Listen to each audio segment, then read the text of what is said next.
भूतले श्रीमते भक्ति वेदांत स्वामिन्निति नामिने नमः।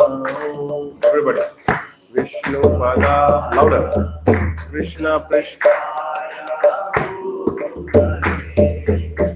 Srimate Bhakti Vedanta Swaminiti Namine Namaste Saraswati Deve Gauravani Pracharye Nirvishesha Shunyavadi Pashatya Deshatarine Namaste Gauravani. Very good. Little louder. Very nice.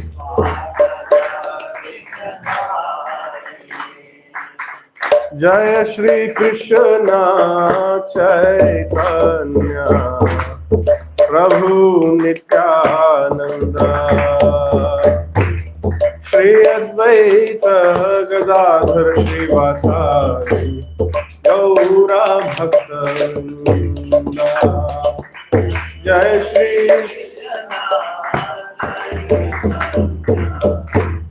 Prabhu Nityananda.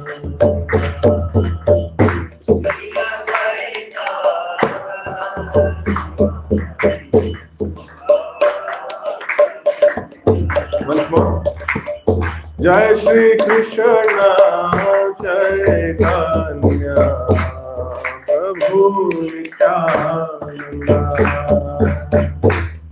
Shri Advaita Gadadhar Srivasadi Gaura Bhakta Vrinda. Jai Shri Krishna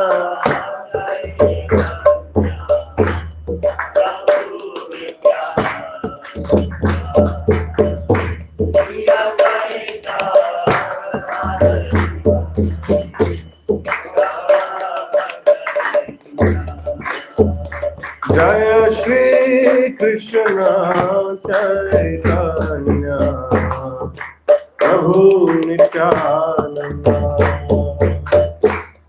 Shri Advaita Gadadhar Srivasadi Gaura Bhakta Vrinda.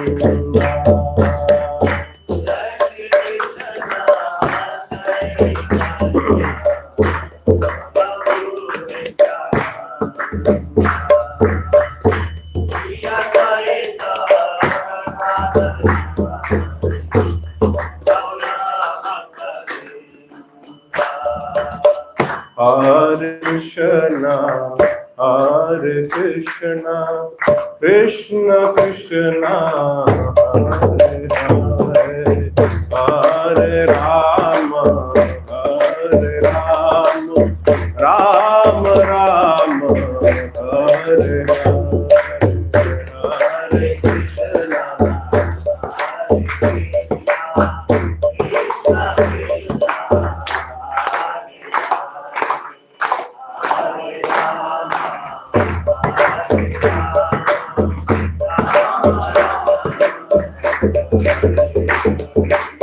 Hare Krishna, Hare Krishna, Krishna Krishna, Hare Hare, Hare Rama, Hare Rama, Rama Rama, Hare Hare,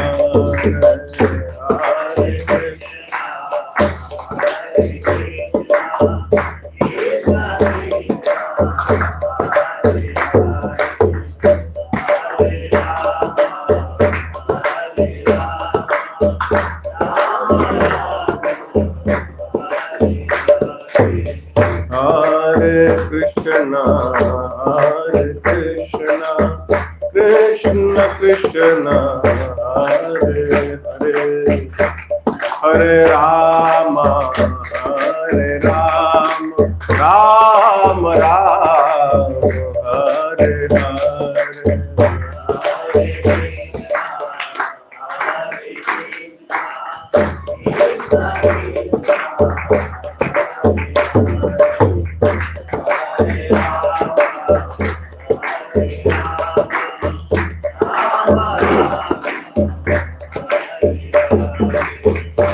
it's time to go a little deeper in this divine sound vibration.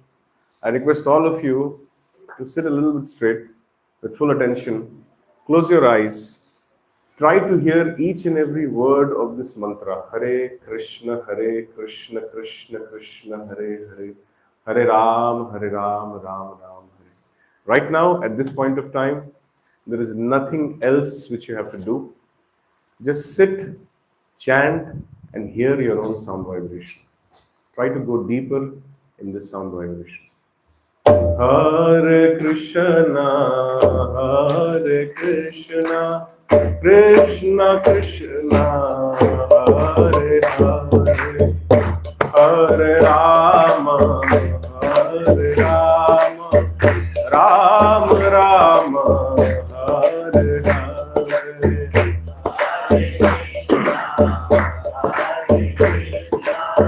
Krishna Krishna, Hare Hare,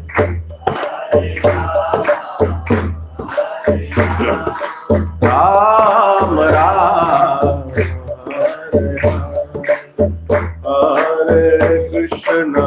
Hare Krishna, Krishna Krishna, Hare Hare,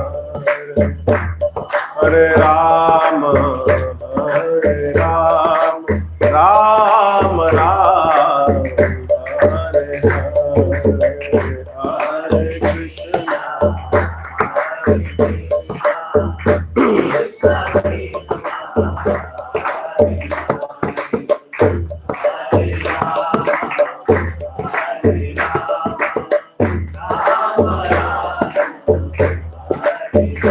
Everybody, Hare Krishna, Krishna Krishna, Hare Hare, Hare Rama, Ram Ram, Hare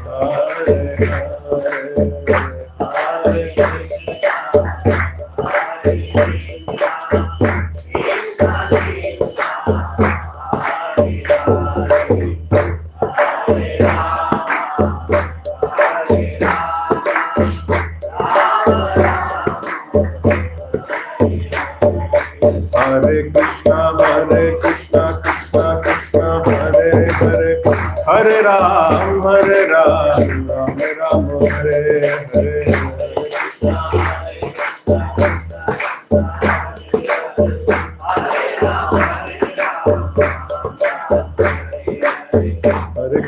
Hare Krishna, Krishna Krishna, Hare Hare, Hare Ram, Ram Ram, Hare Hare.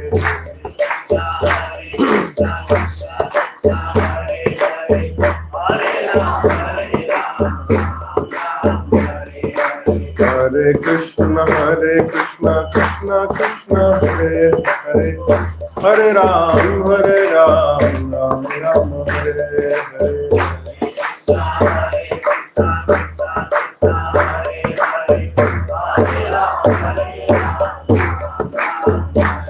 Hare Krishna,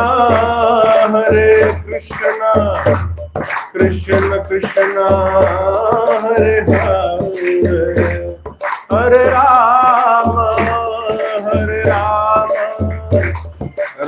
Ram Ram, Hare Hare, Hare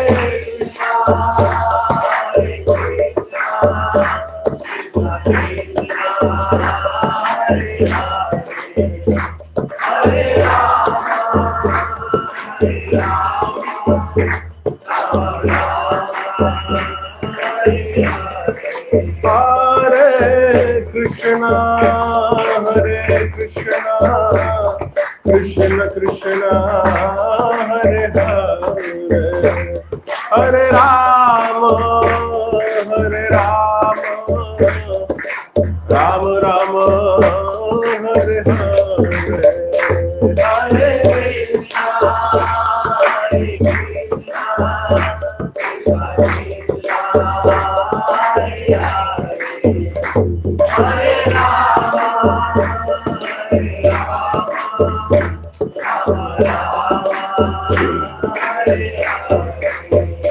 Jaya Prabhupada, Jaya Prabhupada, Prabhupada, Srila Prabhupada.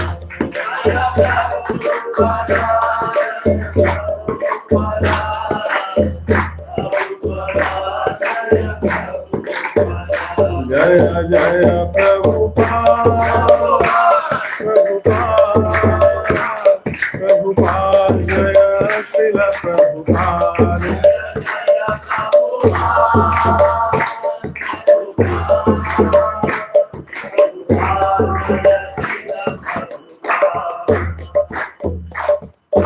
युग धर्म हरिनाम संकीर्तन यज्ञ की जय। श्रीमद् भगवद गीता की जय। श्रील प्रभुपाद की जय।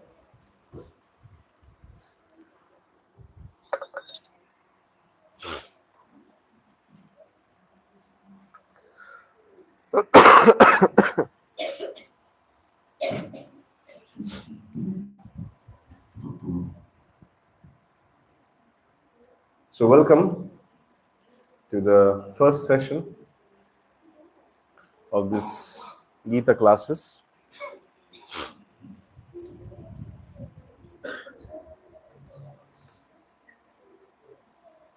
Before I begin the discussion, I would like to seek blessings from all the teachers, my mentors, my guides who have taught me, and most importantly, the founder Acharya of ISKCON, Srila Prabhupada. That's his photo for you to recognize him. I will chant some auspicious invocation mantras, pranam mantras, to make an auspicious beginning of these classes. And these mantras are meant to invoke the blessings of the acharyas, the teachers, the mentors, the guides. You can also remember your teachers. And then this entire discussion of Bhagavad Gita is meant for the pleasure of our teacher, Srila Prabhupada. I hope that this discussion will give some pleasure to him, just like a teacher feels happy when the student repeats the words of the teacher. So my only intention is to repeat the words of the acharyas. I don't want to present my personal ideas, interpretations, concoctions here.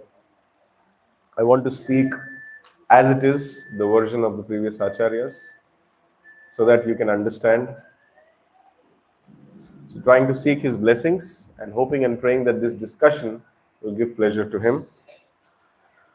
I'll chant some mantras now. Please try to hear it very attentively. Those who know, they can try to follow it. Those who don't, just try to hear it attentively. Om Ajnana-timirandhasya Jnana-anjana-shalakaya Chakshurunmilitam Yena Tasmai Shri Gurave Namaha. Shri Chaitanya-manobhishtam sthapitam Yena Bhutale Swayam Rupaha Kada Mahyam Dadati Swapadantikam. Vandeham Shri Guruho Shri Yuta Padakamalam Shri Gurun Vaishnavamscha Shri Rupam Sagrajatam Sahagana Raghunathanvitam Tam Sajivam Sadvaitam Savadhutam Parijana Sahitam Krishna Chaitanya Devam Shri Radha Krishna Padam Sahagana Lalita Shri Vishakhanvitamscha. He Krishna Karuna Sindho Dina Bandho Jagatpate Gopesha Gopika Kanta Radha Kanta Namostute. Tapta Kanchana Gaurangi Radhe Vrindavaneshwari Vrishabhanusute Devi Pranamami Haripriye. Vancha kalpatarubhyascha kripa sindhubhya evacha paditanam pavanebhyo vaishnavebhyo namo namaha. Jaya Shri Krishna Chaitanya Prabhu Nityananda Shri Advaita Gadadhar Shri Vasadi Gaura Bhakta Vrinda. Hare Krishna, Krishna Krishna, Hare Hare, Hare Ram, Ram Ram, Hare Hare. Namo Om Vishnupadaya Krishna Pristhaya Bhutale Srimate Bhaktivedanta Swaminiti Namane. Namaste Saraswati Deve Gauravani Pracharine Nirvishesha Shunyavadi Paschat Deshatarine Mukam Karoti Vachalam Pangam Langhayate Girim Yat Kripa Tamaham Vande Shri Gurum Dinatarinam Paramananda Madhavam Shri Chaitanya Ishwaram Harihi Om Tat Sat.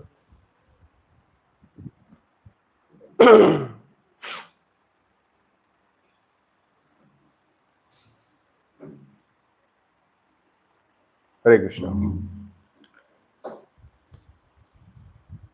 So we are beginning our discussion now. The agenda for today's discussion is as follows. We'll just try to have a short understanding what every one of us are looking for in life. What is the basic need of which we have as a human being? Anybody here who's not a human being? Just checking. Sometimes some aliens can come and also sit. How essential amongst the various needs, one of the needs is the spiritual need. So how essential is the spiritual need? We are very good at satisfying our physical needs, our emotional needs, our psychological needs, but the spiritual need is often very much ignored. So we are here to see, can we actually have a healthy, regulated, normal life by ignoring this spiritual need? How essential it is? How can Bhagavad Gita help us to satisfy this spiritual need completely? And every session we have a practical tip which we can implement from the day we have heard it. Before I begin the discussion, some protocols which we follow during the class. Try not to discuss amongst yourselves. If you have any discussion to do, try to do it with me. You can ask me, you can raise your hand. As soon as you have a query, you can just raise your hand. We'll take it as early as possible. Another protocol, whenever you come for these sessions, it is mandatory for all of us to give our attendance. Did you give your attendance? Everybody sitting here? A sheet is being circulated around. Attendance.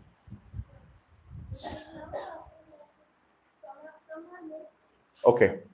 So generally, we take the attendance at the registration counter only. But those of you who have missed it, please make sure you give your name and attendance before you leave. That is very important for us. This is the second protocol. Third protocol, if there are some kids who are disturbing the class, then we will request the parents to take care of the kids, pacify them. If the kids are getting pacified, good for all of us. But if they are not getting pacified, then there is a lot of play area outside. Cows are there, ground is there, other people's cars are there. The kids can be engaged in that. Next class onwards, we'll have a play area here also. Fine, can we start? Do I have a green signal from all of you? Okay. Let's keep this discussion very interactive. What every one of us are looking for in life? Can we get some answers? Audience poll. What are we looking for in life?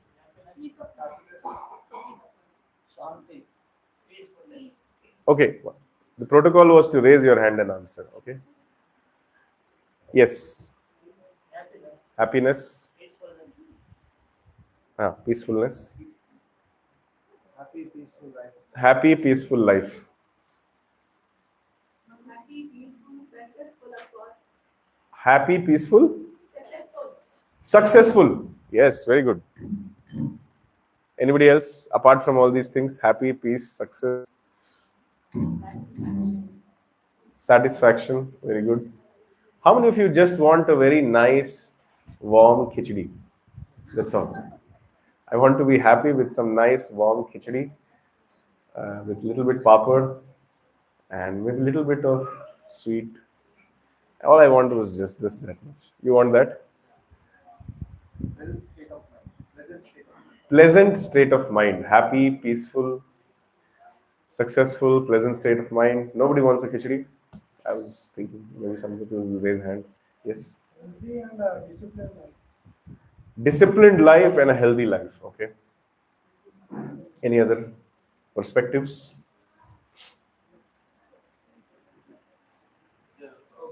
Be in a state where we don't really have any desires.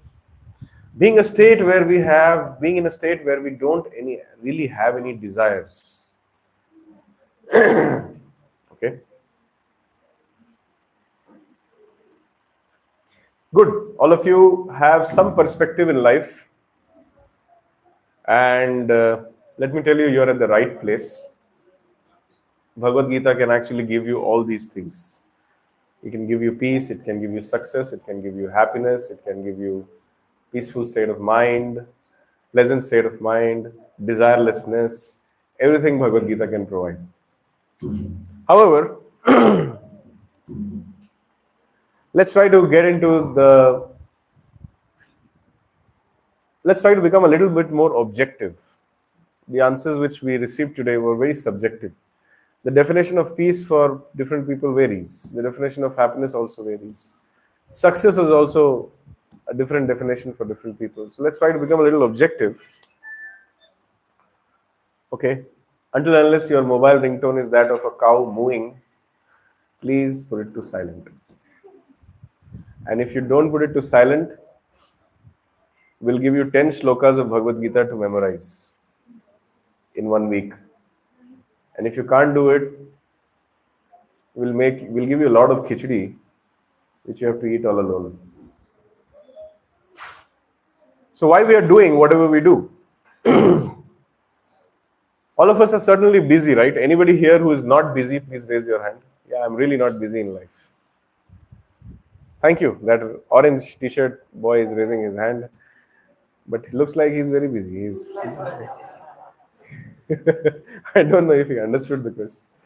So, we are busy doing these following activities. Most of us, we are taking care of our family.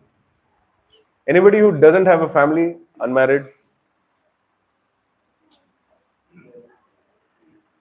All of us are very happily married. Huh? So, we are very busy taking care of family. Most of us, we go to work also. Some of us are managing our own business.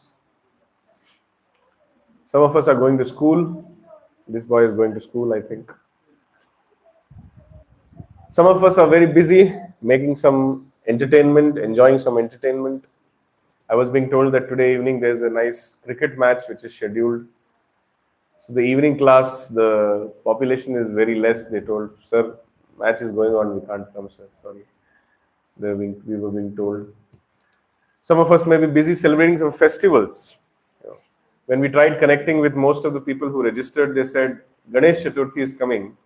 So I'm not in Bangalore, I'm outside Bangalore, I'm in my hometown. Maybe I'll come next week. If I feel like coming, I'll come, like that. So, some kind of enjoyment, entertainment together. Some of us, I hope nobody here, but there are some people who are trying to steal or do some unethical activities also. They're very busy doing it. And some of us are worshipping God also. So why we are doing all these things? There is only one answer to the reason why we do everything is to be happy in life.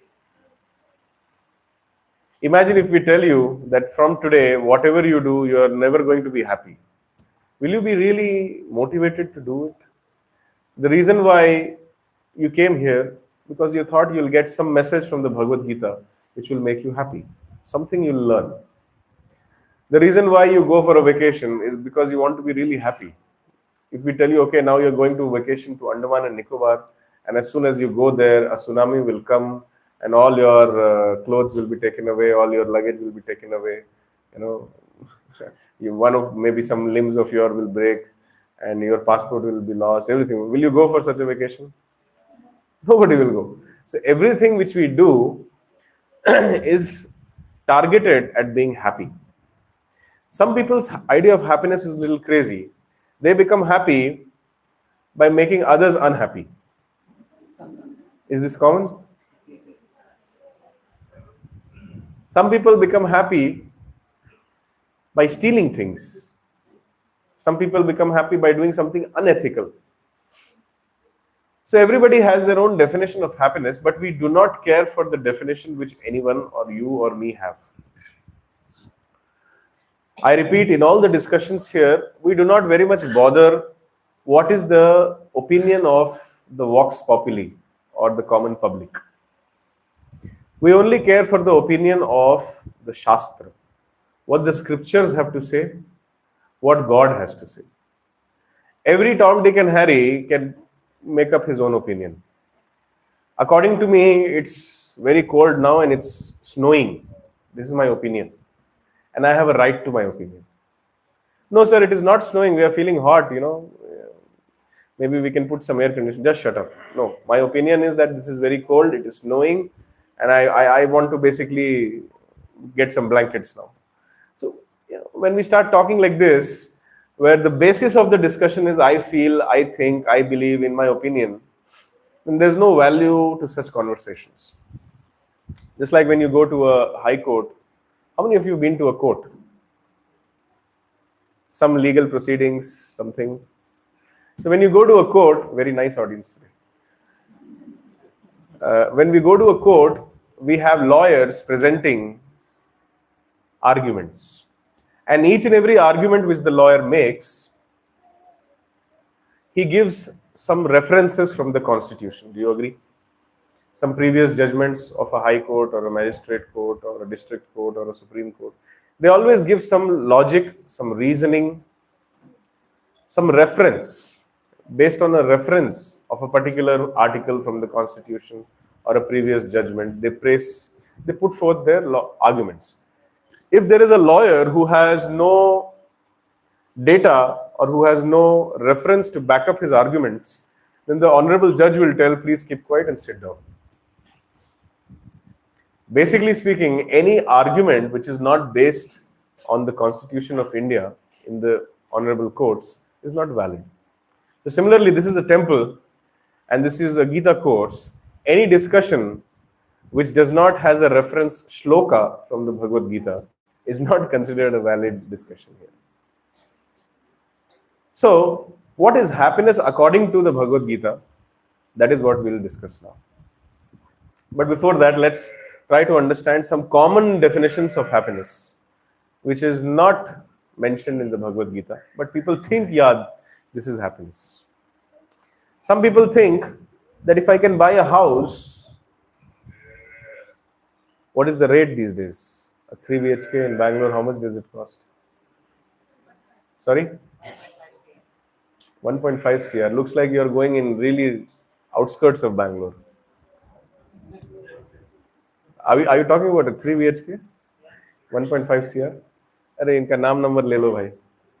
We'll get back to you. He's saying about not the house. Sorry? He's saying about the apartments, not the house.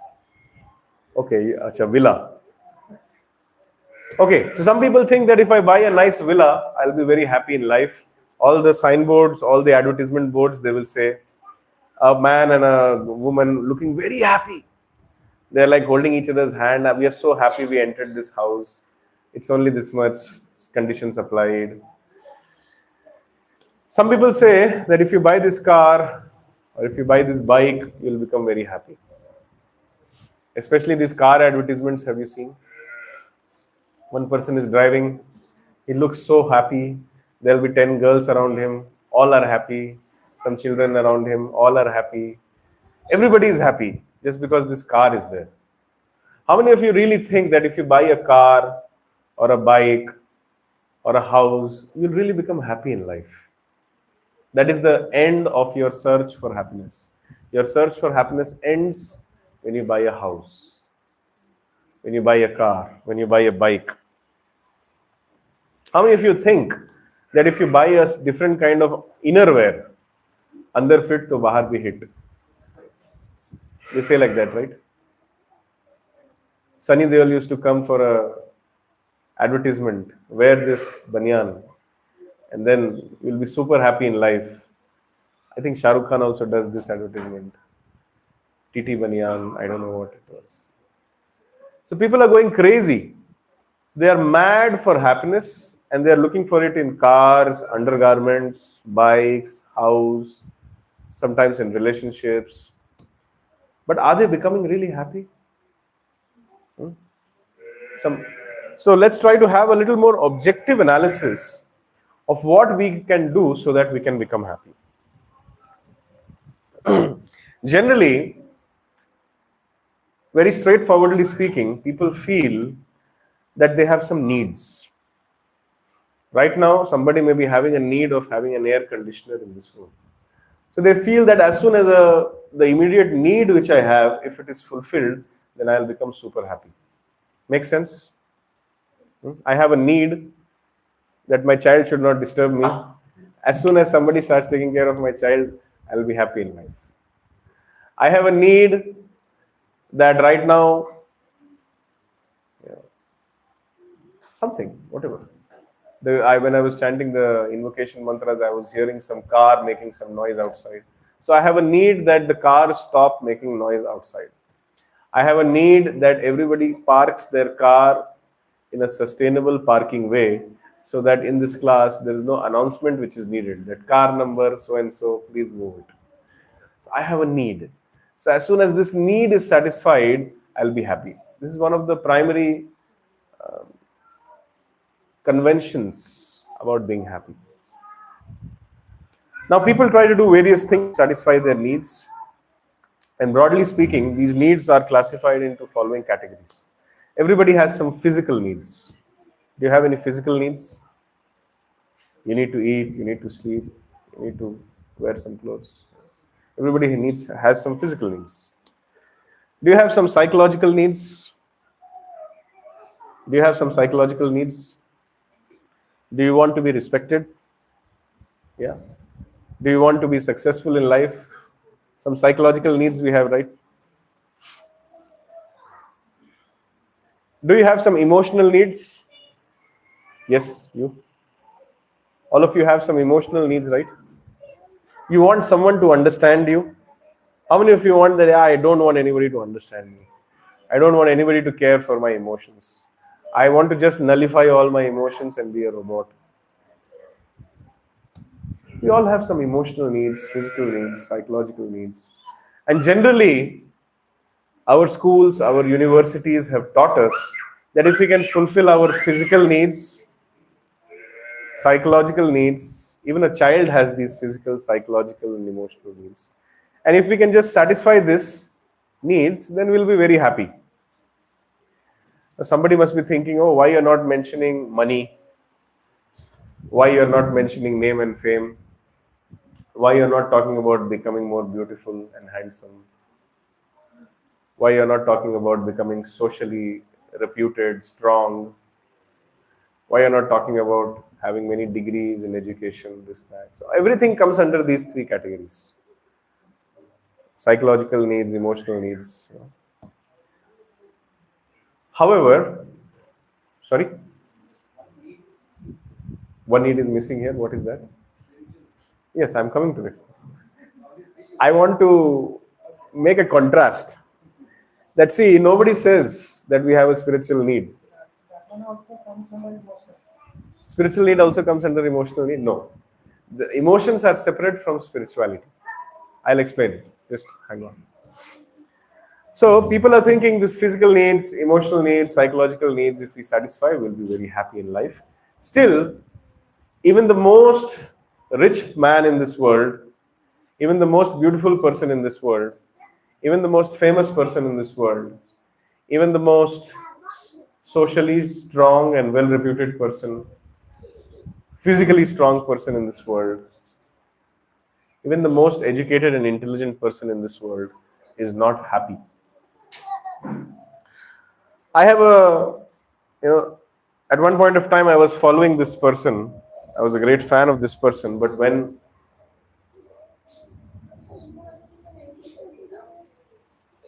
okay, so if any of you are having kids which we can handle, that is above the age of 5, And if you want them to have some engagement, there is some engagement possible outside. Some normal kids' engagement education is being taken care of.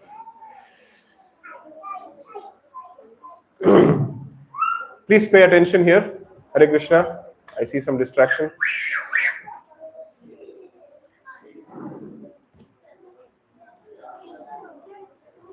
We give half a minute for this resettlement to happen.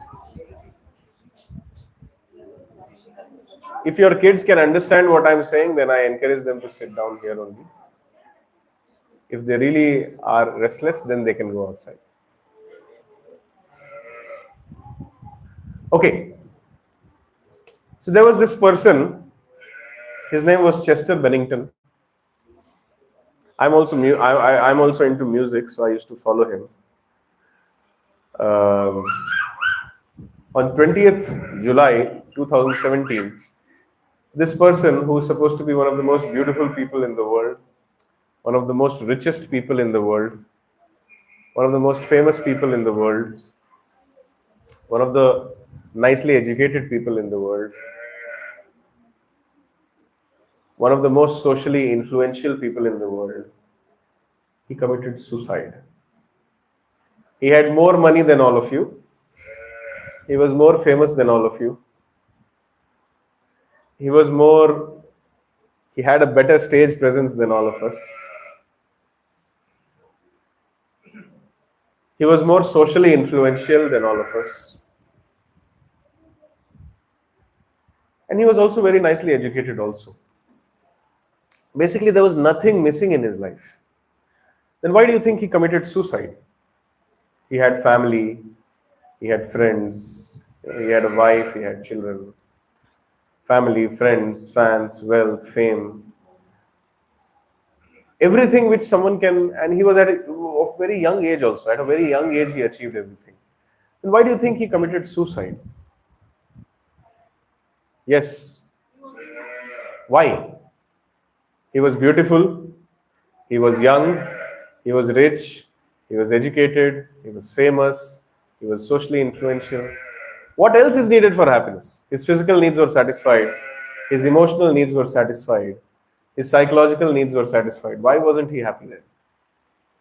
Maybe spiritually and was not satisfied. Something was lacking somewhere which we may not understand.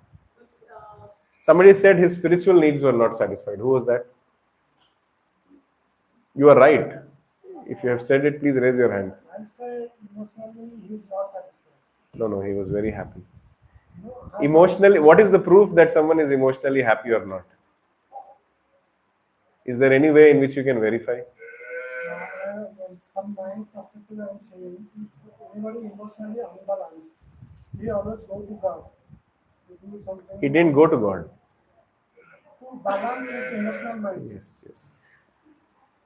See, I'll come to it. From beginning, you are saying emotional spirituality is a part of emotion. I completely disagree with you because spirituality is beyond emotions. So let me come to the point. There was something definitely missing in his life. This is one category of people. Another category of people are people like these. They seem to be a little happy in life. What are the names of the two people whom I am showing on the screen? Bill Gates is a very poor man, right? All his life he spent earning a lot of money. How much money? We cannot count. And now what he is doing? Charity. And if you read his blog, he will tell you that the happiness which I found in giving away is many, many times greater than what I found in earning. So there are some people who engage in philanthropic, social, welfare, and charitable activities. And they feel that it gives them satisfaction and better, deeper meaning in their life. Like Mother Teresa. We cannot question the kind of work which she did throughout her life. Similarly, Bill Gates doing a lot of charity these days. So he finds more happiness in it. So the question is, definitely, see, when you engage in philanthropic, social welfare, charitable activities, you're definitely not necessarily talking about your physical need, your emotional need, and your psychological needs. You're focused on other people's needs, correct? Other people, what they need. So I need to do some philanthropy, social welfare, charity, etc., etc. Why? So that others can be happy. Generally, those who engage in these kind of activities, they seem to be a little bit happier than those people who are only focused upon my need, my life, my family, my bank account, my society, my relatives, my loved ones. Those who have only this my conception. I want to save this planet. Why? Because I live on this planet. I'm not worried about other planets. I want to get organic milk. Why? Because I have to drink it and my family has to drink it. So most of our lives is based on this conception of me and mine. This is the harsh reality. Let's accept it. I'm not trying to criticize anybody. This is the way society works. Some people become very selfless artificially. I don't do anything for myself. I do everything for my family. After Jesus Christ, I'm the next most selfless person. I earn for my family. I live for my family. But the word my is still there. My family. Why don't you live for others' family? So the whole life, I call this as extended selfishness. One kind of selfishness is my need, my life. Extended selfishness means my son's life, my wife's life, my husband's life, my relative's life, my society's life, my elder's life, my. The moment, as long as this word my is there, either it is selfishness or extended selfishness. However, if there are if at all there is a category of people who rise above this extended selfishness and focus on the social welfare and charitable and philanthropy, where others are also involved whom they don't even know, they experience a little bit of higher stage of happiness. At least it appears like that. Anybody who meets them, who observes their life, sees their literary creations, it appears like that. Generally, such kind of people, it's not seen. Such people committing suicide, it is not seen. So, what gives them satisfaction? Now, I will start the discussion of a spiritual need. So, happiness can be attained even by practicing the basic aspects of spiritual life. These things which I'm talking about, selfless service, helping others, being free from lust, anger, greed, illusion, enviousness, attachments, being free from false pride, having a sense of compassion for others. These are the external boundaries of spiritual life. Please try to understand. This is not spiritual life. We have not yet entered spiritual life. The beginning of spiritual life is all these things. Selflessness in serving others. Desire to help others. Trying to be more compassionate for others. Trying to have a life in which I'm able to get rid of the lust, the anger, the greed, the illusions, the enviousness, and the unnecessary attachments I have, the false pride, the false ego. These are the external boundaries of spiritual life. So the point which I'm trying to convey here is, Bhagavad Gita teaches us that spiritual life, even if the externals of a spiritual life, if it can give us so much happiness, just imagine how much happy or how much uncontaminated bliss a person who is spiritually mature is experiencing. This is a question which I have put forth in front of all of you. If these externals, such as compassion, selflessness, lack of pride, can give us so much happiness in life, if we actually go deeper in our spiritual life, how much more happy we will become. Do you appreciate my question? If you appreciate, please say yes. And if you don't appreciate, still say yes. So this is the question which I have for all of us here. At least in my schools and in my universities, nobody taught me the importance of spirituality. If I ask you, who are you? What's your answer?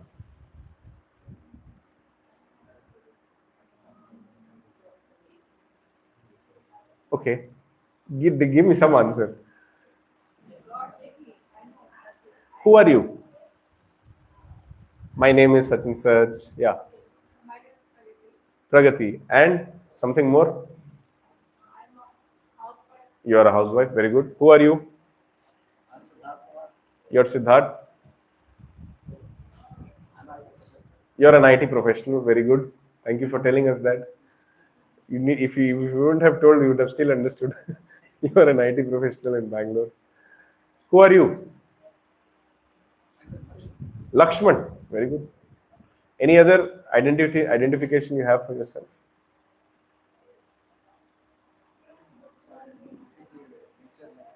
You're a nature lover. Who are you? Yes. Either you or you, whoever thinks I'm pointing at you. I'm not clear whom I'm pointing at. Yes. Shivangi. You're a mother, okay. Okay. What's the age of your daughters? 10 and 11. I can tell you, you're not a happy mother. This is a very troubled age for daughters. Don't take it seriously. This is what we are taught in schools and colleges and universities. I am a man, I am a woman, I am an Indian, I am an Australian, I am a father, I am a mother, I am an engineer, I am a lawyer, I am a cat, I am a dog. But nobody teaches us that I am a spirit soul. As a man or as an engineer or as an Indian or as an Australian, I have some needs. I need to eat, I need to sleep, I need to mate, and I need to defend. In our schools and universities, we are being taught that we are this body. The name of this body is Shivangi. Shivangi, right? The name of this body is Shivangi, and this body is taken birth in India, and this body is a happy mother of 1,000 children, and this body is staying in such and such part of Bangalore, and this body is engaged in paying EMIs. This is the concerns which we have. So at the bodily platform, we all need to eat, sleep, maintain our family, and defend. Our schools and universities teach us that this is the goal of life.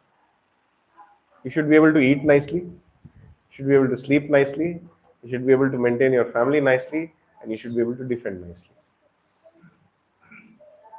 In fact, these days it is even more lower. They teach something called as Udar Bharan Vidya. Udar means the belly, Bharan means filling, Vidya means knowledge. What we study in our schools and universities is simply meant so that we can be able to fill our bellies. Nobody focuses on character development. Nobody focuses on understanding how to become truly happy in life.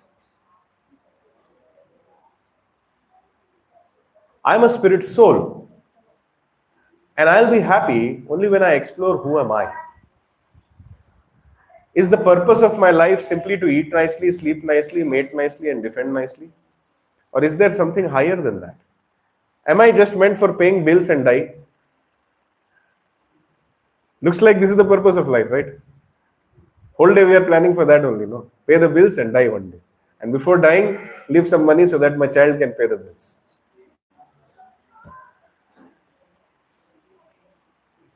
Eating, sleeping, mating, and defending, the dogs and the cows sitting outside are also doing.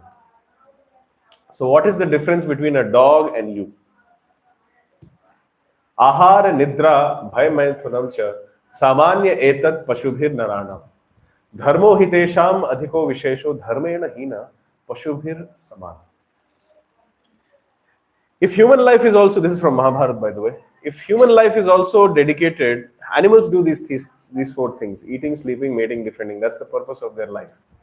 If human beings also dedicate their life just to eat nicely, sleep nicely, mate nicely, defend nicely, then there is no difference between animals and human beings. And unfortunately, our present day education just focuses on these things only. We need to understand that we are not the body, we are not the mind, we are not the intelligence, we are the spirit soul. From the spirit soul comes the emotions. From the spirit soul comes the mental thought process. From the spirit soul comes the intelligence. From the spirit soul, according to its karma, decides your next body also. So the body also comes from spirit soul.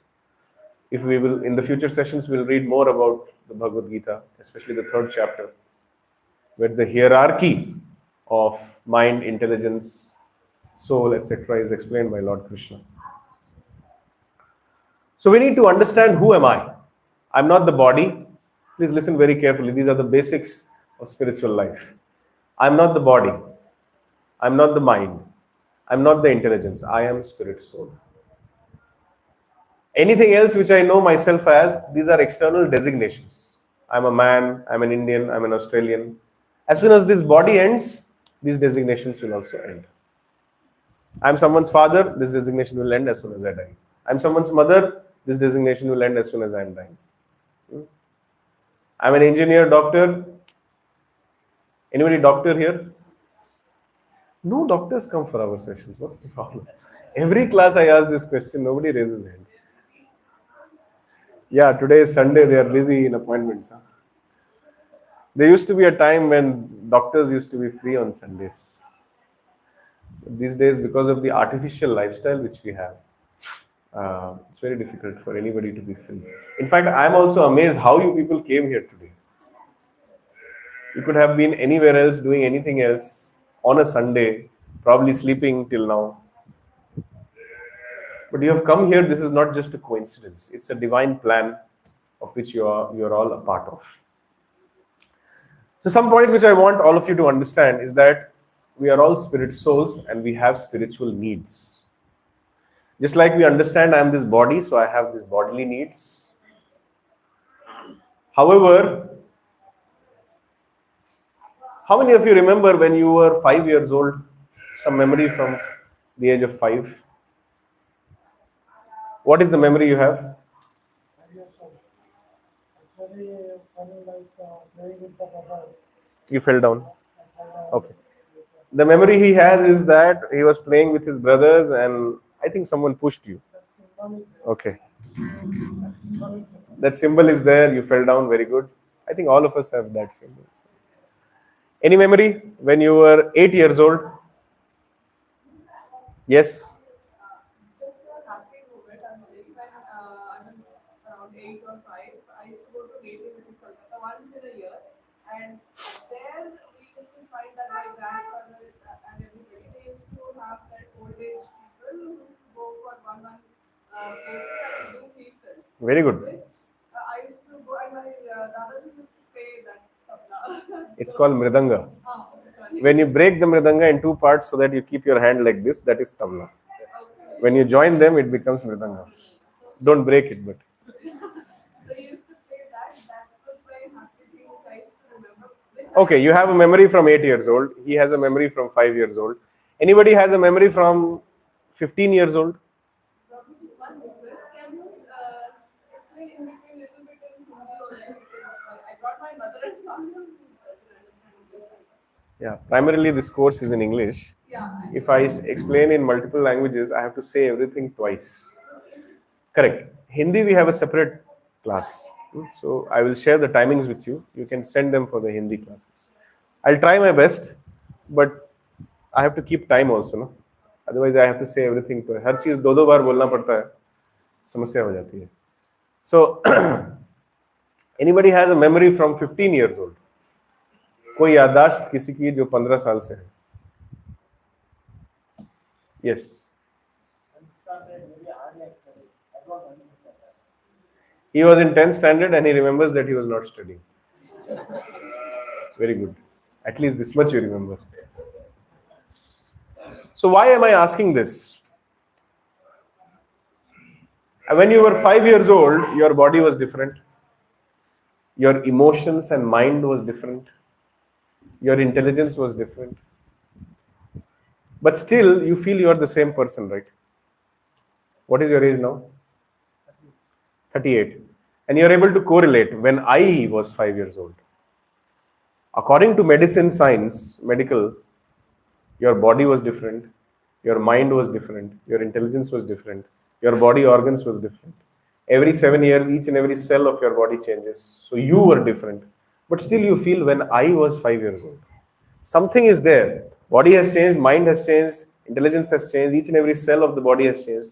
But there is something which didn't change. That's why you said when I was 5 years old, when I was 8 years old, when I was 15 years old. So what is that one thing which is not changing? Spirit soul.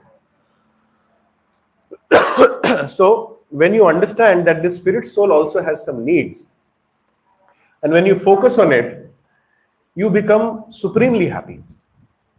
Just like this plant is there. This is a tulsi plant. If you want to keep this tulsi plant happy, what you should do? Water it. Where you should water?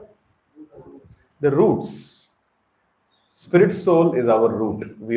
The root of our existence is the spirit soul. We are spirit souls. Taking care of the spirit soul is like watering the root of the tree or root of the plant. Simply by watering the root of the plant, the tree, the branches, the twigs, the leaves, the stems, everything is taken care of. पेड़ के जड़ में पानी देने से पूरा पेड़ सींच जाता है. Correct? Similarly, if you can just understand who you are, who is God, and what is your relationship with God, then all the other relationships which you have, all the other needs which you have, all the other, basically these two things, needs and relationships, will automatically be taken care of. Does this make sense? Does this make sense? Not much sense? Okay. I'll explain. See, I gave you the example of Chester Bennington and compare him to a person like Mother Teresa. Who do you think was happier? Why? Because she was spiritual. Spiritual people, or people who have explored themselves, who understand who they are, who is God, and what is their relationship with them. For example, I'm a counselor in ISKCON, and on a daily basis, I get so many people who are CEOs, CTOs, heads, principal, headmasters, who have so many problems. Why do you think they are coming to me? I'm nobody. I'm younger than them also. I don't have a bank account also. I don't have any money also. I'm not much educated also. But why do you think principals of various schools, chief financial officers of various MDs of various institutions, why do you think they come to me for consultation? They come to me because I have this. Please understand, I'm not as beautiful as them. I'm not as educated as them. I'm not as elderly as them. I'm not as experienced as them. I'm not as rich as them. But because I have God, because I have the message of God with me, they come to me. This is the definition of spirituality. Spirituality does not have 50,000 definitions. This is also spiritual, that is also spiritual. No. Spirituality means message of God. That is spirituality. If this is not the message of God, if this is some communism, Marxism, what all isms are there, socialism, whatever, then it is not spirituality. Dharmam tu sakshat bhagavad pranitam. The message of God, or the message which is coming from the Supreme Personality of Godhead, that is spirituality. And when we live a life according to that, that is called spiritual life. And this is what makes people actually happy, truly happy. Just like when you buy a machine, every machine comes with a manual. And if you read the manual, and if you use the machine, then you don't hurt yourself, you don't hurt the machine. Correct? Makes sense? Similarly, this universe and our existence has a manual. This Bhagavad Gita tells us what to do, what not to do, how to do, how much to do. In fact, it also tells us what to eat, what not to eat, how to sleep, when to sleep, how much to sleep, and most importantly, it tells us how to control our mind. So I say this is the manual of our life. And reading this manual, practicing this manual is called being spiritual. And those who are spiritual, just like when you read the manual, you are happy with the machine. Similarly, when you read the manual, you'll be happy with your life. So therefore, do I successfully conclude that those who are spiritual, they are happy in life? Now it makes sense. So now I want to come to the definition of dharma. Now I have concluded that spiritual need is very, very important. And because we are ignoring the spiritual need, we are unhappy in life. Just like a fish cannot be happy outside water. Suppose if I take a fish outside and I place the fish under the fan. By the way, other fans are not on. If you want, you can switch it on if anybody is feeling hot. So if I take a fish out of water and put it on a nice sofa like this, turn on the fan, and I bring some nice eatables for the fish, and I start dancing in front of the fish, will the fish be happy? Why? Because the fish belongs in water. So you as a spirit soul, you do not belong to India, Australia, Germany, USA, UK. You do not belong to being an engineer, doctor, lawyer, terrorist. You do not belong to being a man or a woman or a father or a mother. Essentially, you're a spirit soul. And you have a spiritual need first. If you place the spiritual need first, then you'll be a happy mother, a happy father, a happy citizen, a happy IT professional. Whatever you do, you'll be better at it. Look at Arjuna. Before listening to the Bhagavad Gita, he was a warrior, confused, depressed, lack of determination, lack of vision, not wanting to do his prescribed duties. But when he embraced spirituality, what was the change in him? More focused, more determined, a better warrior, a winner, and a devotee of God. So which kind of person do you want to be in life? The question is yours. Generally, people want to know, in Kali Yuga, people want to know the results first. What is in it for me? I'll read the last shloka of Bhagavad Gita for you, 18.78.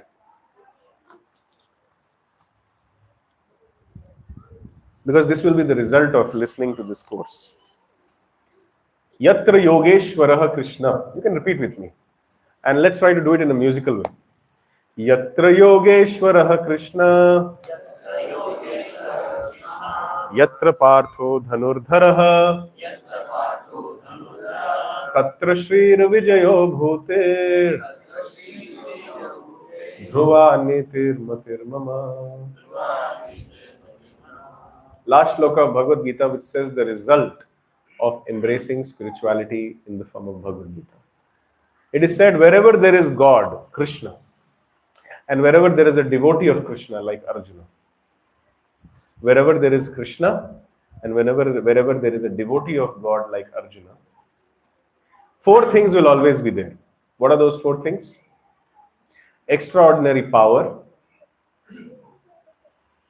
morality, riches, and opulence. Opulence means wealth, money. Being able to remember shlokas is also an opulence. Like I'll quote various shlokas. Do you think it's an opulence? Good to have thing? Yes. So wherever there is God and wherever there are devotees of God, four things will automatically follow without making any separate endeavor. What are those four things? Extraordinary power, morality, opulence, and victory. How many of you want these four things in life? All of us want? See, I'm not joking, huh? You can actually refer to note down the number, 18.78. ऐसे कुछ उल्टा सीधा पढ़ा दिया, ऐसा नहीं बोलना चाहिए बाद में. Wherever there is Krishna, the master of all mystics, and wherever there is the devotee Arjuna, there will always certainly be opulence, victory, extraordinary power, and morality. That is the opinion of Sanjaya, who heard the whole Bhagavad Gita. So these are the byproducts of spirituality, by the way: extraordinary power, morality, uh, victory, opulence. These are byproducts. The real product of spirituality is that you understand who you are, who is God, and what is your relationship with God. Now I want to discuss the aspect of dharma. Again, I will ask these questions to all of you. What is dharma? Yes. That which is right, okay? According to the scriptures. Good that you added this point. Yes. What is dharma? आपका धर्म क्या है? To do your work is my dharma. Any other answer? What is dharma? Serving God is dharma, okay. Humanity is my dharma. But if in your next life, if you become a tiger, then your dharma will change. Huh? Then your dharma will be to eat human beings. Correct? Right now, your dharma is to serve humanity.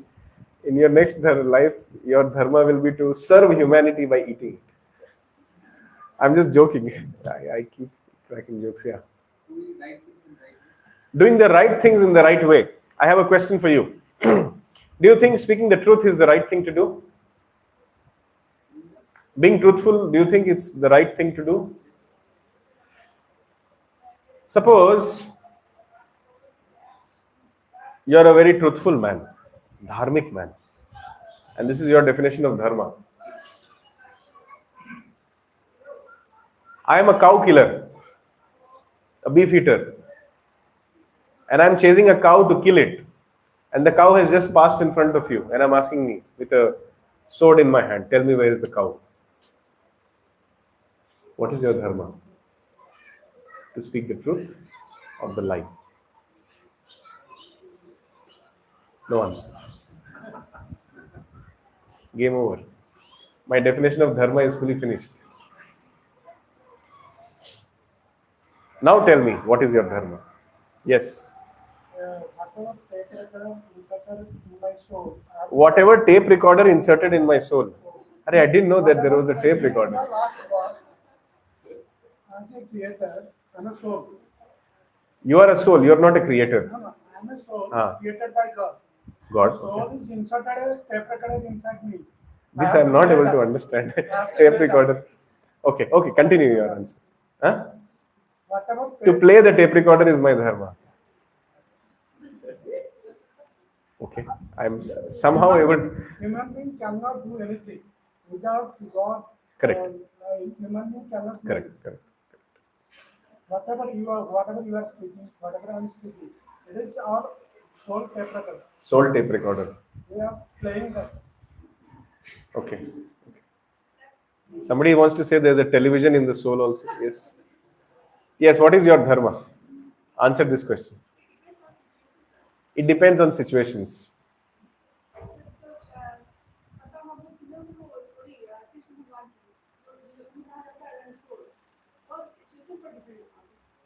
क्या था वो situation?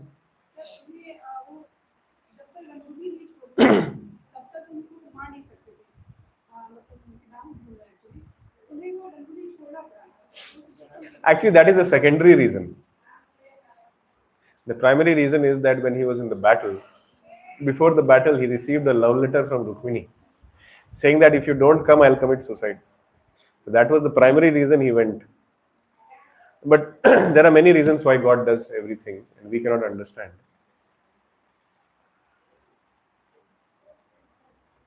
Dharma is something which should never change. That is why it's called Sanatan. Do you appreciate the word Sanatan? What does Sanatan Dharma means? Writing Jai Shri Ram in my WhatsApp status. Jai Shri Ram. I'm a Sanatani. One of the senior preachers in ISKCON once made a joke saying that these days Sanatani means wearing an orange shawl and making body. मैं orange भगवा वस्त्र पहनता हूँ और डोले शोले बनाता हूँ. मैं सनातनी हूँ. No, that is not. This is just a joke. Okay, because these days people think like that. Sanatan Dharma means that which never changes. So if sometimes when I ask, what is your dharma? आपका धर्म क्या है? लोग बोलते हैं मैं हिंदू हूँ. These days, the present rate is that if you are a nicely situated, respectable gentleman in the society, they'll offer you 9.5 lakhs to become a Christian. That's the rate. If anybody is in need of money, don't try that. But the rate is that. So today I'm a Hindu, and tomorrow after receiving 9.5 lakhs rupees, I'm a Christian. My dharma has changed overnight. Did you see? So therefore, it cannot be called Sanatan. So if I'm saying my dharma is to do my work, and my work keeps changing, if I say my dharma is based on situations, then it is not a very solid definition of dharma. There is no definition only, basically. If I say my dharma is Hindu, then that is also not a good definition. So what is dharma? There are many definitions of dharma, but the most satisfying definition of dharma is that which is my intrinsic characteristic and which can never be separated from me, with that which is sanatan, that which never changes, should be my dharma. For example, what is the dharma of salt? To be? Will it ever change?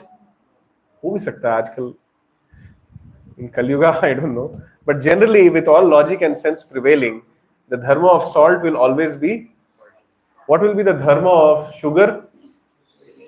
What will be the dharma of mirch? If one day if you eat a mirch which is as sweet as gulab jamun, how you'll feel? You'll feel like ghor Kali-yuga aa gaya hai. Mar jana chahiye. So similarly, I am a spirit soul. What is the dharma of spirit soul?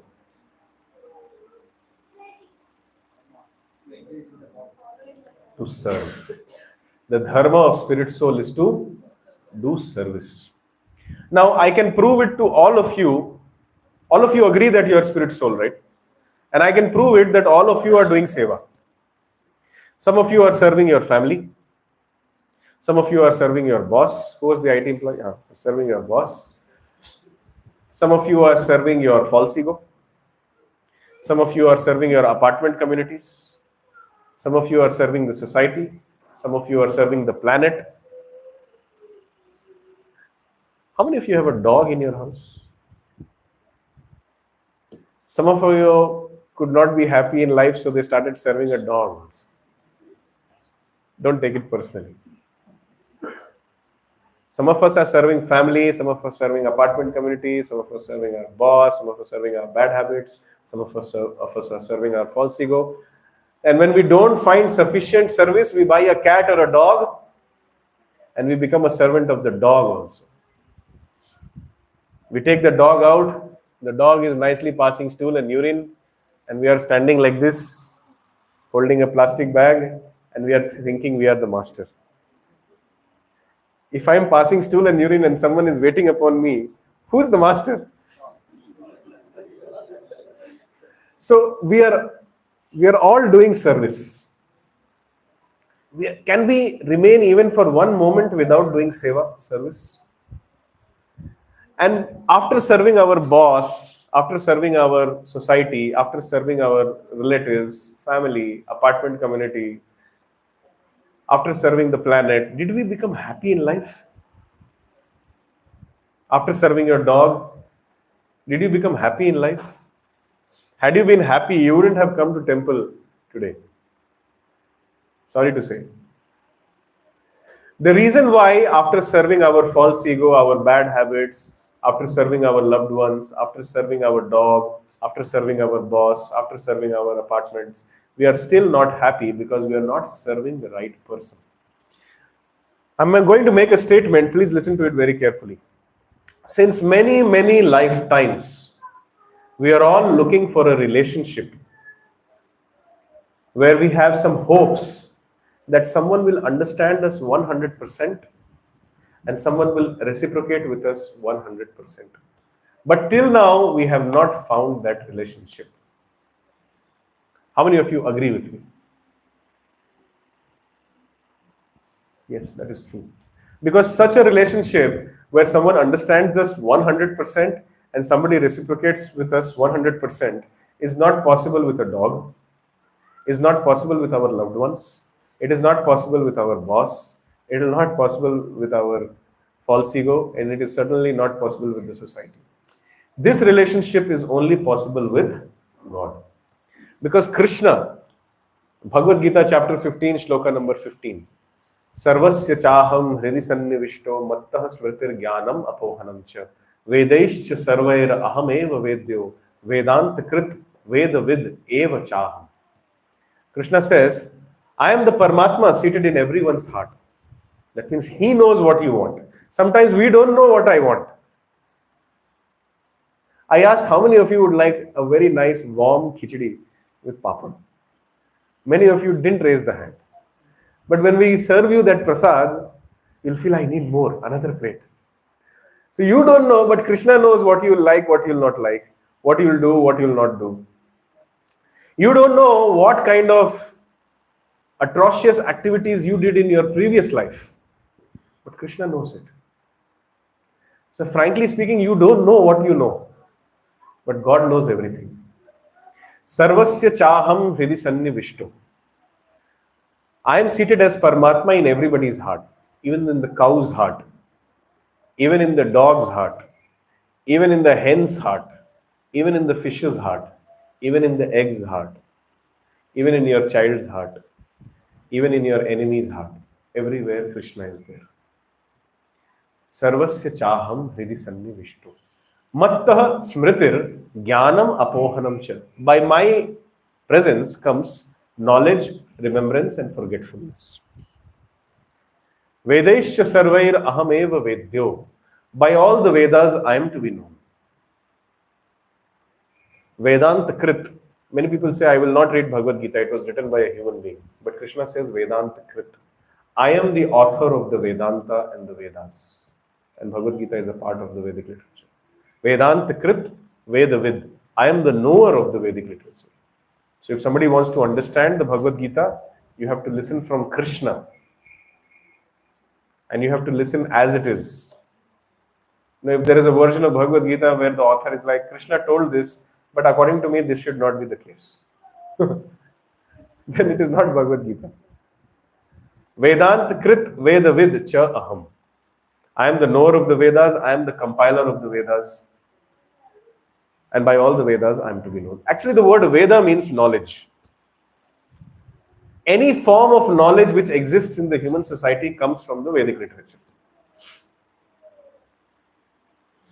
Tell me any branch of knowledge.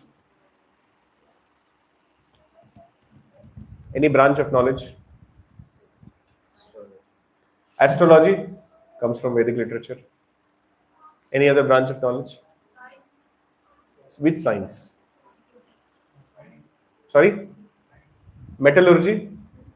Medical comes from the Vedas. There is a whole section of Veda in the Atharva Ved called Ayurveda. Nothing is beyond the Ayurveda. Any other thing? Sorry? Artificial intelligence. Real intelligence also comes from the Vedic literature. Pushpak Viman, there is Viman Shastra. That is AI. See, what is the definition of artificial intelligence? When you make an algorithm which is able to take decisions based on time, place, and circumstances without human intervention, based on a database of neural learning.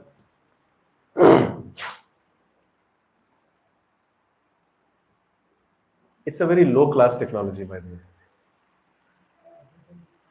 This Viman Shastras, they speak of aeroplanes which can fly on mental energy. They don't need fuel. They don't need sunlight. You just have to get into the Vimana, think in your mind where you have to go, and the Vimana will take you. AI deals with gross technology.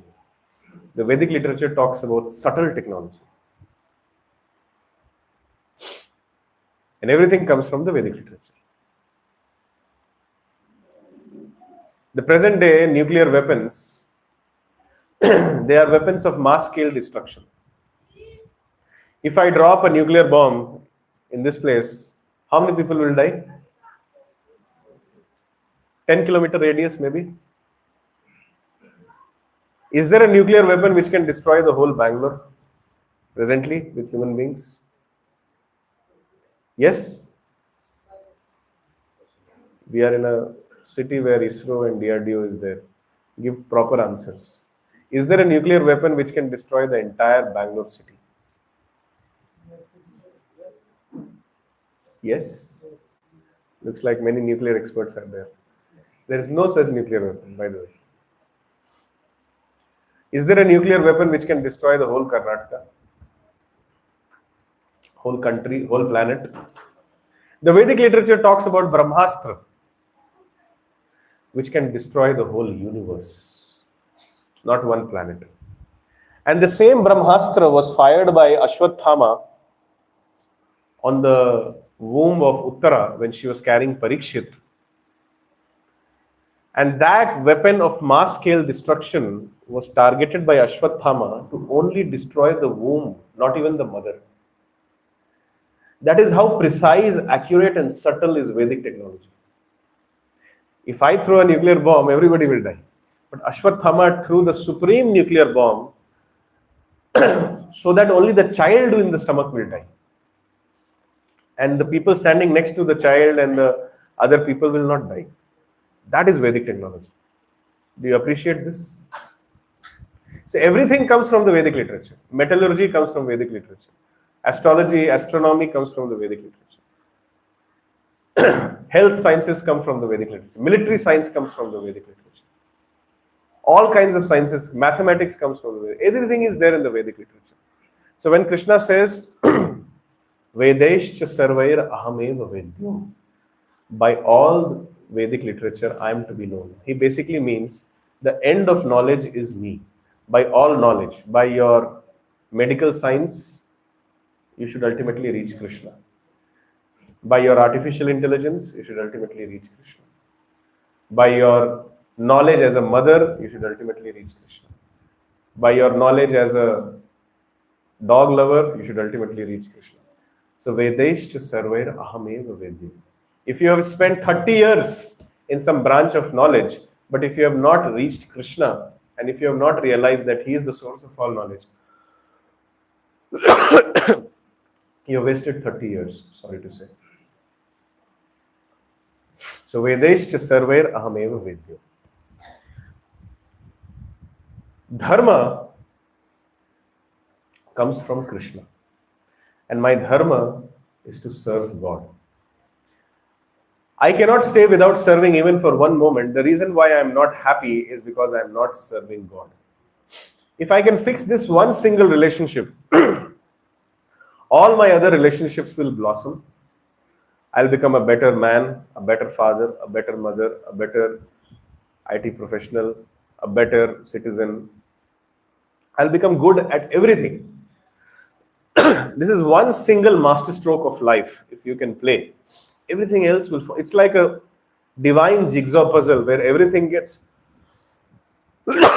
sorry, where everything falls in place if you just get this one single stroke right. However, you can become a Chester Bennington and get everything right, but if this one single thing is not right, you will commit suicide. There is a, in my bag, there is a Strepsils in the topmost change.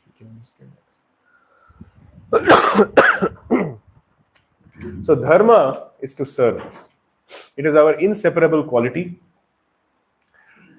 Jivera Swarup Haye Krishnera Nityadas. The eternal constitutional position of every spirit soul is to be a loving servant of God.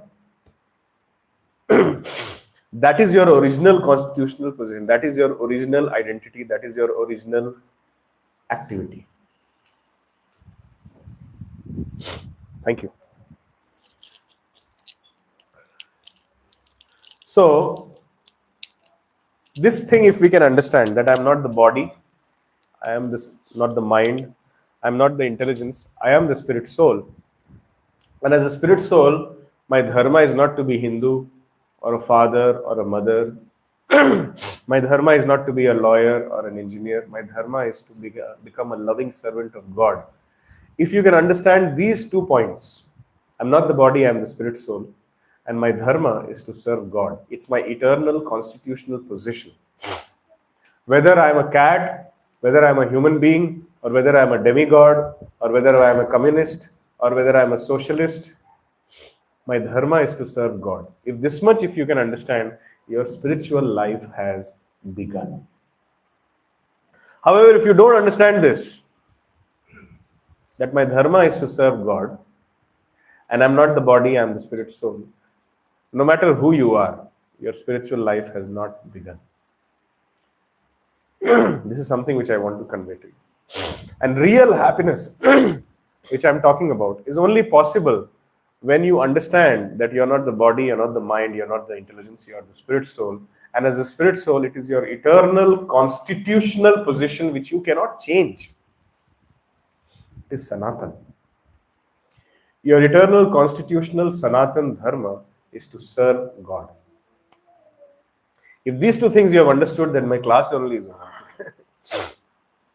However, those who understand this, they will be fully happy in life, irrespective of where they are, who they are, or what resources they have in life. And those who do not understand this, even if they become the Prime Minister of India, they'll not be happy in life. So now, I will quote from the Bhagavad Gita, the definition of happiness, which we started. Every one of us are searching after happiness. But we do not know what real happiness is. We all have our own definitions of happiness. But as I said, after pursuing our own definitions, we are not happy. So therefore, let's stick to the definition coming from Bhagavad Gita. We see so much advertised about happiness. Ghar, gadi, all those things. But practically speaking, we see so few people who are happy in life. This is because so few people know the platform of real happiness is beyond temporary things. When I'm saying you're not the body, this body is temporary. When I'm saying you're not the mind and the intelligence, because the mind keeps changing. Right now you're a human being, your intelligence is of a particular level. Next life you can become a demigod, your intelligence will be different. After that you'll become a frog in a well, your intelligence will be different. Based on the species of life, your intelligence is awarded to you. And you cannot decide, oh, I'm a frog, but I want to be as intelligent as Indra. You cannot decide that. It will not be given, that facility will not be given to you. So real happiness lies beyond temporary things. That is the meaning of spirituality. As a spirit soul, I am eternal. And everything which I want to have and possess, I want it eternally. Does it make sense? I purchase one bottle. I want this bottle to be with me all the time. I got a son. I want my son to be with me all the time. I took a chair. I want the chair with me to be all the time. It is unnatural for a spirit soul to lose things. Why? Because the spirit soul is eternal and it lives eternally and it wants things eternally. But in this material world, there is nothing which is eternal. Therefore, this material world itself is an unnatural place where we, the eternal spirit souls, are staying. So therefore, our real home is not this material world. Our real home is the spiritual world. Some people call it as Vaikuntha. Some people call it as Vrindavan. Some people tell it as Mathura. Some people call it as Dwarka. But that is our real home. It is unnatural for a spirit soul to take birth. It is unnatural for a spirit soul to die. Soul never dies, the body dies. It is unnatural for a spirit soul to see the body getting old because the original spiritual form is Navayovana. The Brahma Samhita says, Advaitam, Achyutam, Anadim, Anantarupam, Adyam, Purana, Purusham, Navayovanam cha, Vedeshu Durlabham, Adurlabham, Atma Bhakto, Govindamadi Purusham, Tamaham Bhajan. Lord Brahma, before creating this universe, he made this prayer to Lord Krishna. He said, Advaitam, Achyutam, Anadim, Anantarupam. My dear Lord, there is no one like you, Advaitam, Achyutam. You never fall down from your position. Anadim, there is no beginning and no end to you. I have a beginning, but you have no beginning. Anantarupam, and you have multiple forms, unlimited forms. Adyam Purana Purusham Nava Yovanam. You are the oldest personality in the whole creation. Adyam Purana Purusham. However, Nava Yovanam cha. Your form is like a 14-year-old boy. There are some forms of, especially, let's be open. In the Bible, I have seen, they have made a photo of God. A God who's very old, with beard, with a thunderbolt in his hand, ready to punish people. The Vedic literature disagrees. God is the oldest person, but he's Nava Yauvan. Nava Yauvanamcha. A 14, 15-year-old boy who can do anything, but he chooses to herd the cows. Who can do anything, but he chooses to play the flute. Who can wear anything, but he chooses to wear the peacock feather. That is God. That is the original form of God. And then he has various forms. Rama, Narsimha, Vamana. Various forms are there. So our spiritual forms, just like God is Navayovan, we are also Navayovan in our original spiritual existence in the spiritual world. Spiritual world is the place where there is no birth, no disease, no old age, no death. The aim of human life is to go back home, back to Godhead. I repeat, the aim of human life is to go back home, back to Godhead. No more birth, no more disease, no more old age, no more death. Just go back home, back to Godhead. Go to the banks of river Yamuna, play a whole day with Krishna. That is life. Next time when Krishna lifts the Govardhan in whichever universe or whichever Leela, we should be under the Govardhan hill. That is the aim of life. Not that punarapi janamam, punarapi maranam, punar punah charvita charvanana. Entering the womb of different mothers in different species of life, going through the cycle of birth and death, karmic reactions. This is not life. Finish your business in this lifetime and go back home, back to God. All of us go to toilet, right? I sometimes ask very bizarre questions. How many of you want to go in the toilet of your house, put a bed there and sleep? अब हम बाहर नहीं आएंगे. शौचालय में रहना मेरे जीवन का लक्ष्य है. How many of you will do it? None of us will do it. Because we all share a shauchalaya with others. And we don't like the smell there. Let's be honest. कुछ भी Odonil, Freshnil, जो भी लगाना है लगा लो. It's not a clean place.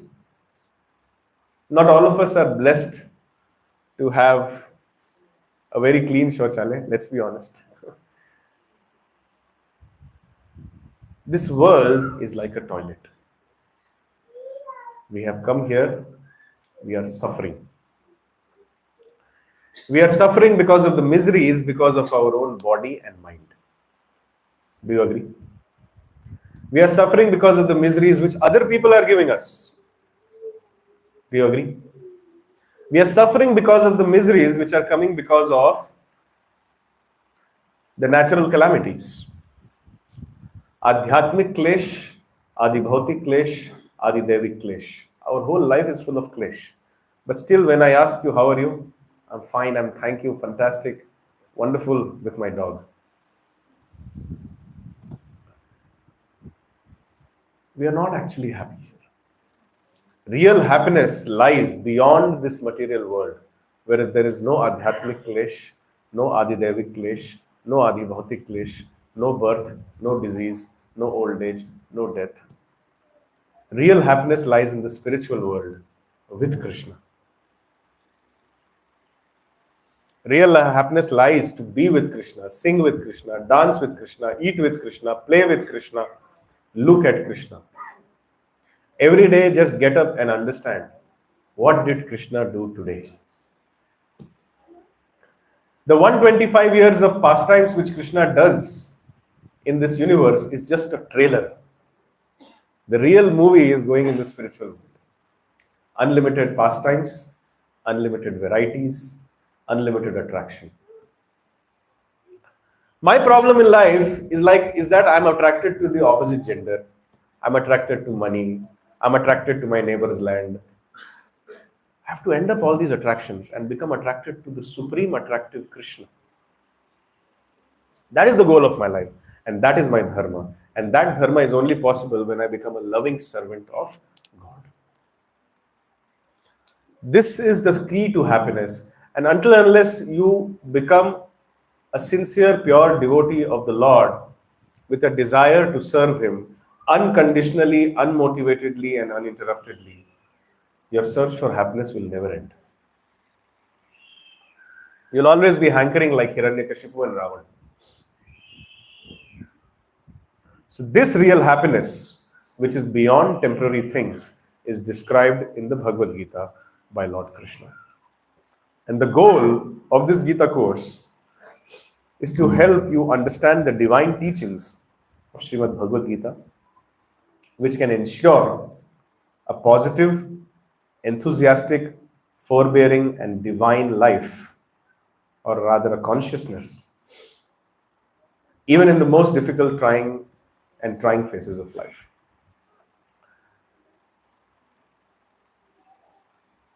My dear students, one of the primary yardsticks to measure happiness is, irrespective of what Adidevik, Adibhautik, and Adhyatmic kleshas are there in your life, you have a consciousness by which you are able to transcend it, rise above it.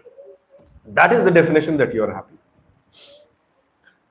If little bit somebody tells you something, you become angry very quickly, you become lusty very quickly, you become greedy very quickly, you become attached very quickly, you're always in illusion, and you're not happy in life.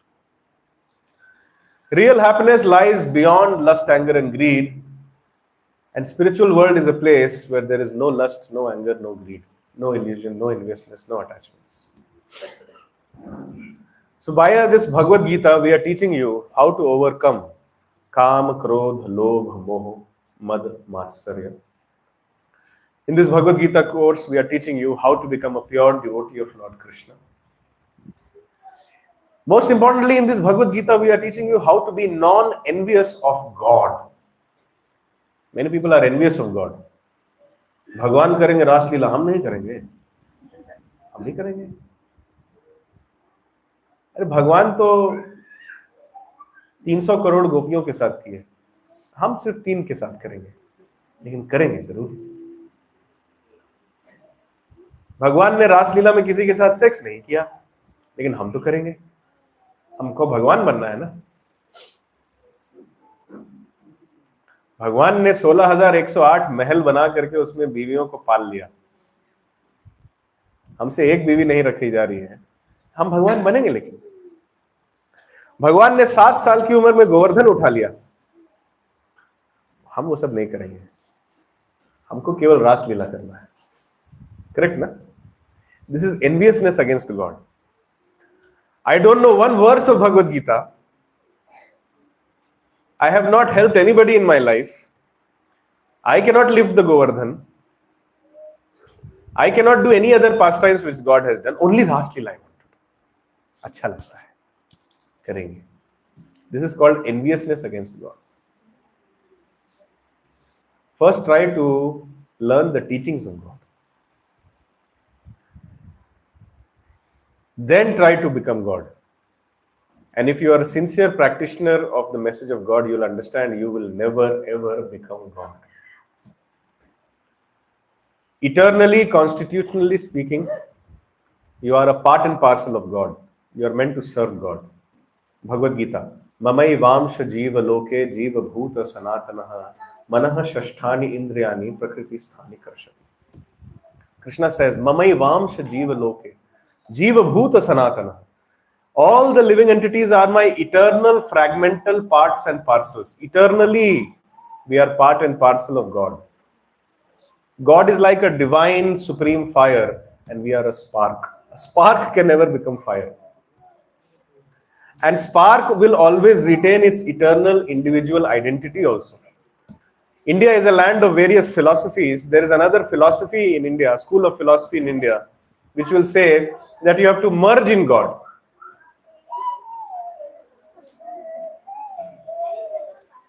This merging in God is also not appreciated. We are meant to serve Krishna. We are not meant to become Krishna. I hope you'll appreciate these points which I'm trying to say. So in this Gita course, we teach you all these things. Primarily, we want to revive that God consciousness which is dormant in everybody's heart.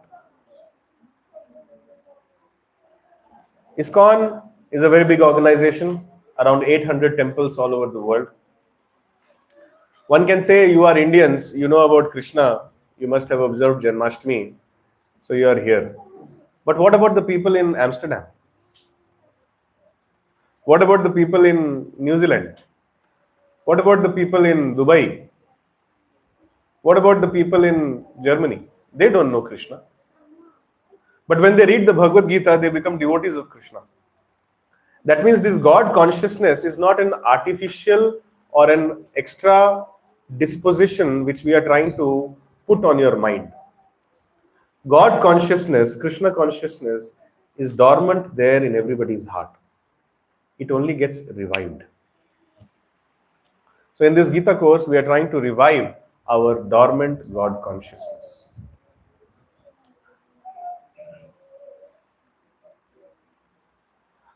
This background of Bhagavad Gita I don't want to discuss. I think everybody knows. There was a war which was happening. A pure devotee of the Lord called Arjuna, by the will of Lord Krishna, by the will of Yog Maya Shakti, came under some kind of disturbed situation. He forgot his prescribed duties, became bodily conscious. Instead of playing the role of an administrator, a Kshatriya, a statesman, he started thinking my family, my father, my grandfather, my brother.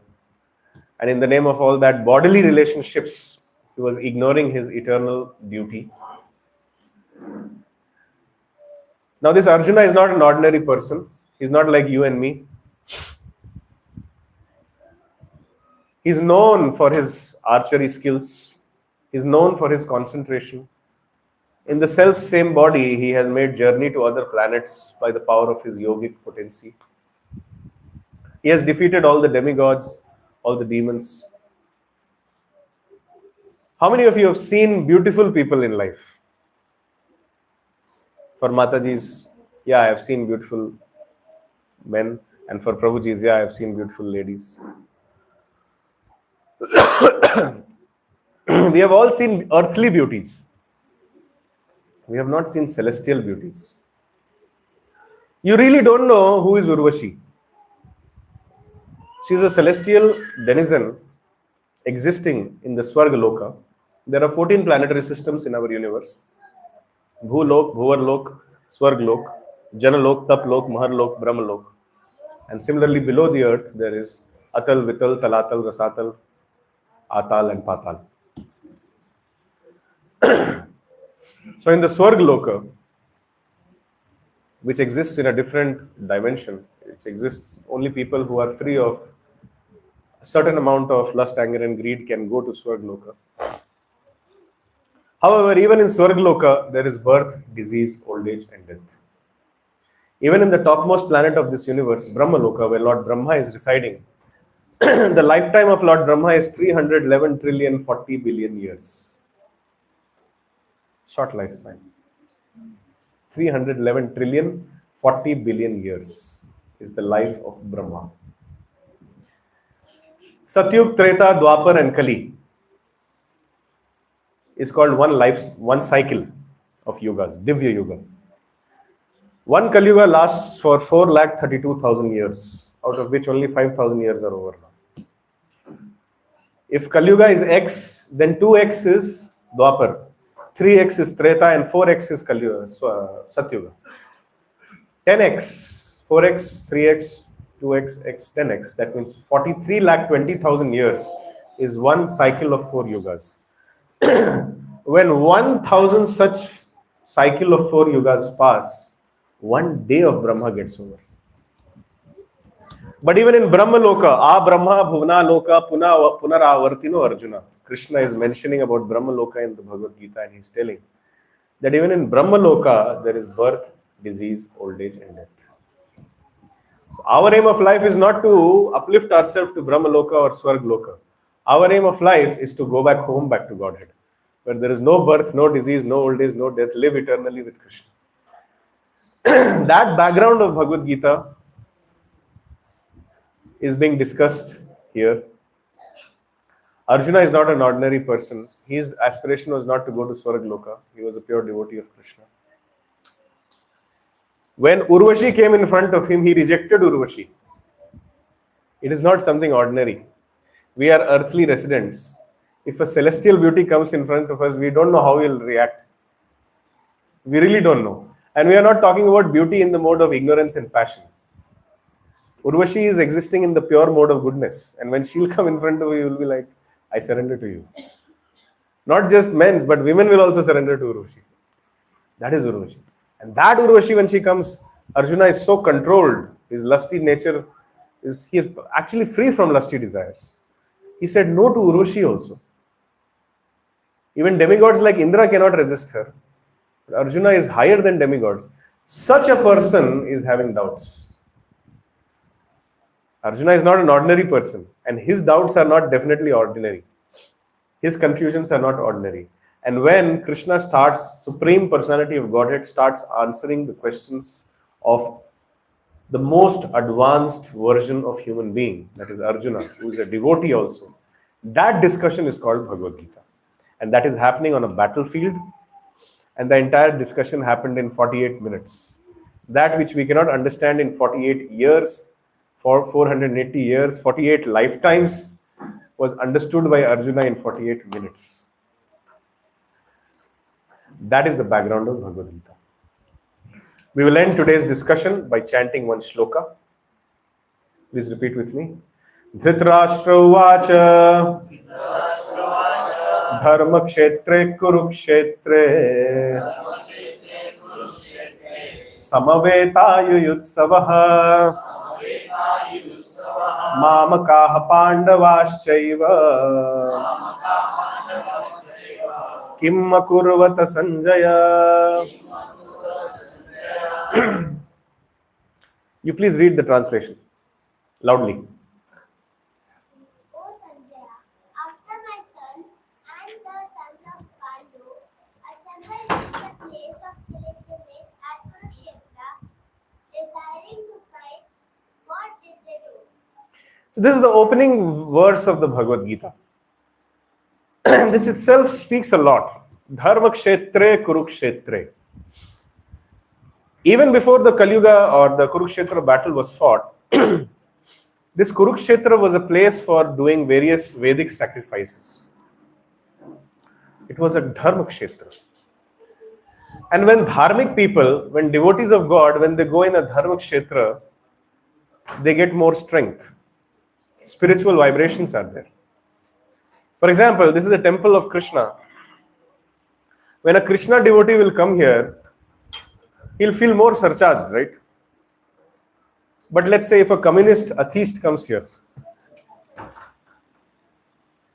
He'll be like, "Kya ho raha hai? Wasting my time." He'll not feel surcharged. So Dhritarashtra is thinking that in the Dharma Kshetra, Pandavas will get spiritual strength simply by being there because they are pious people. And my sons, they are lusty, angry, and greedy. They will not get that strength. Also, another thing which Dhritarashtra is thinking, that when you go to a temple or a holy place, the idea of fighting goes away. Till now, even in the villages and the sincere households of India, if there is a fight, they say, "Chalo mandir. Bhagwan ke samne bol ke dikhao. If you are the truth, if you are speaking the truth, come in our puja room or come to the temple and let's speak." Still, this is a culture.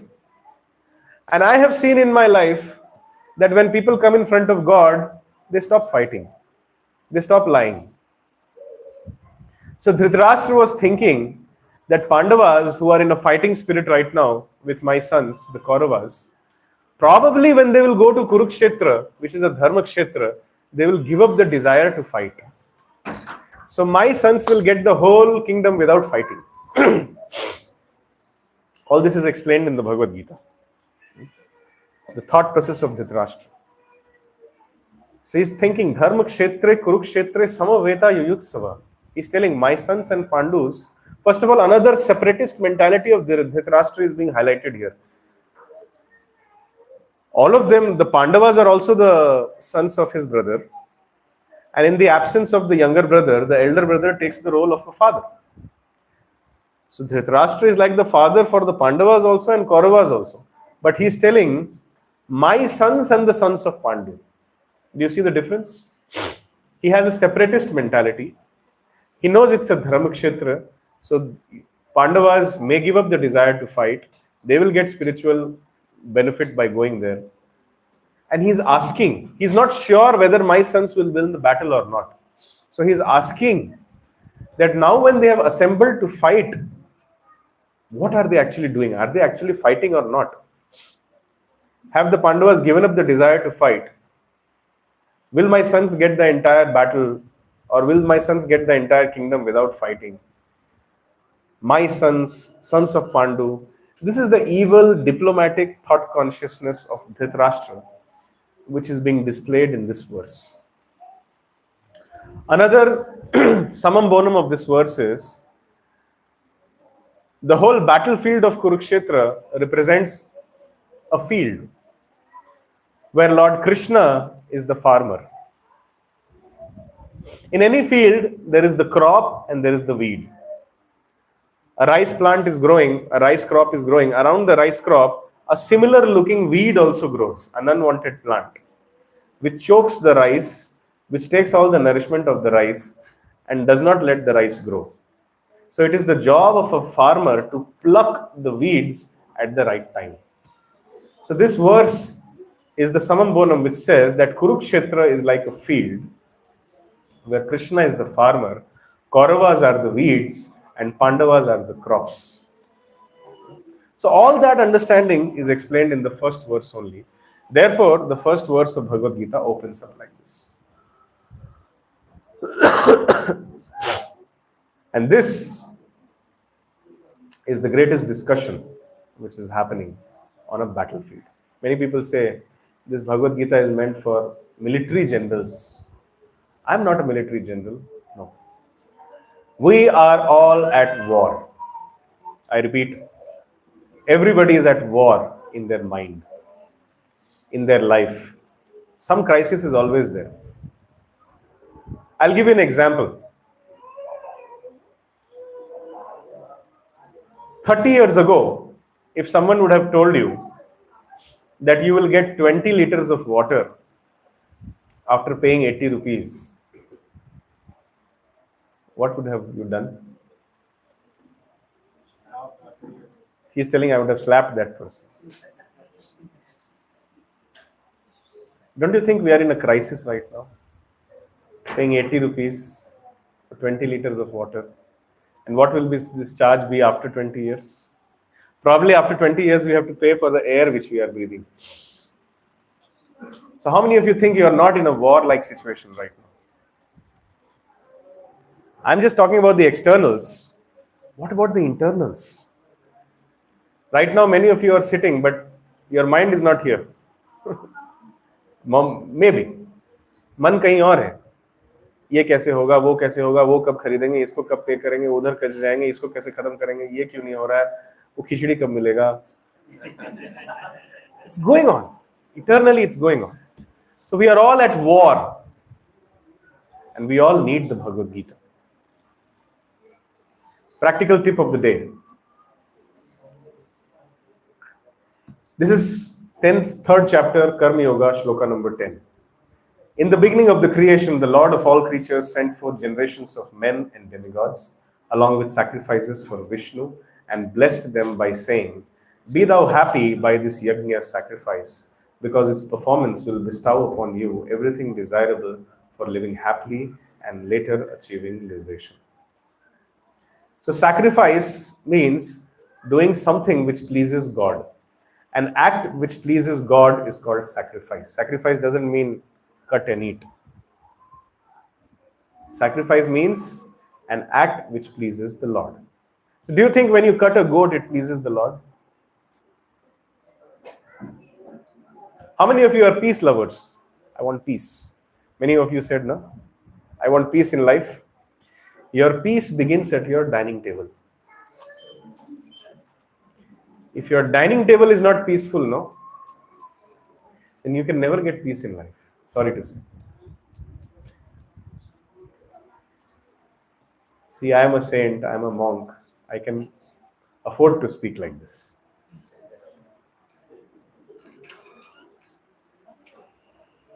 Sacrifice, an act of pleasing Lord, is different in different yugas.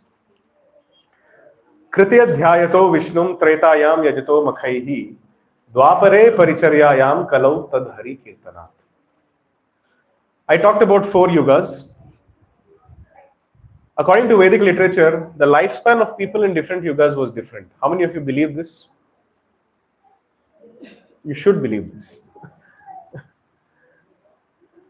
In Satyuga, the average lifespan of people was 1 lakh years. How much? In Treta Yuga, the average lifespan of people was 1 lakh by 10, that is 10,000 years. In Dwapar Yuga, the lifespan reduced by further 10.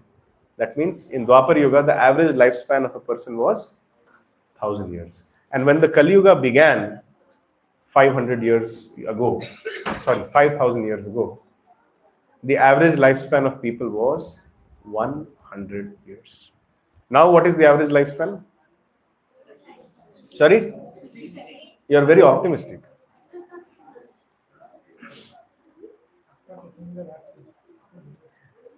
So we see the lifespan reducing. Grandfather Bhishma, when he was fighting the Mahabharat war, he was 536 years old. Was he the only person in the world who was that old? No. We hear of Valmiki, who meditated for 60,000 years to be able to write the Ramayana. Was he the only person who meditated for 60,000 years? If he meditated for 60,000 years, what would his lifespan be? At least 1 lakh years. So in different yugas, there are different sacrifices or yuga dharma, which is done to get the mercy of God, or to get self-realization, or to get God realization. So in Satyuga, when the lifespan is 1 lakh years, people used to engage in meditation. Tapasya. Still I see when people come to ISKCON, they are like sitting like this. After 2 minutes, WhatsApp. अभी आ रहा हूँ ना, 5 minute ही तो हुआ है.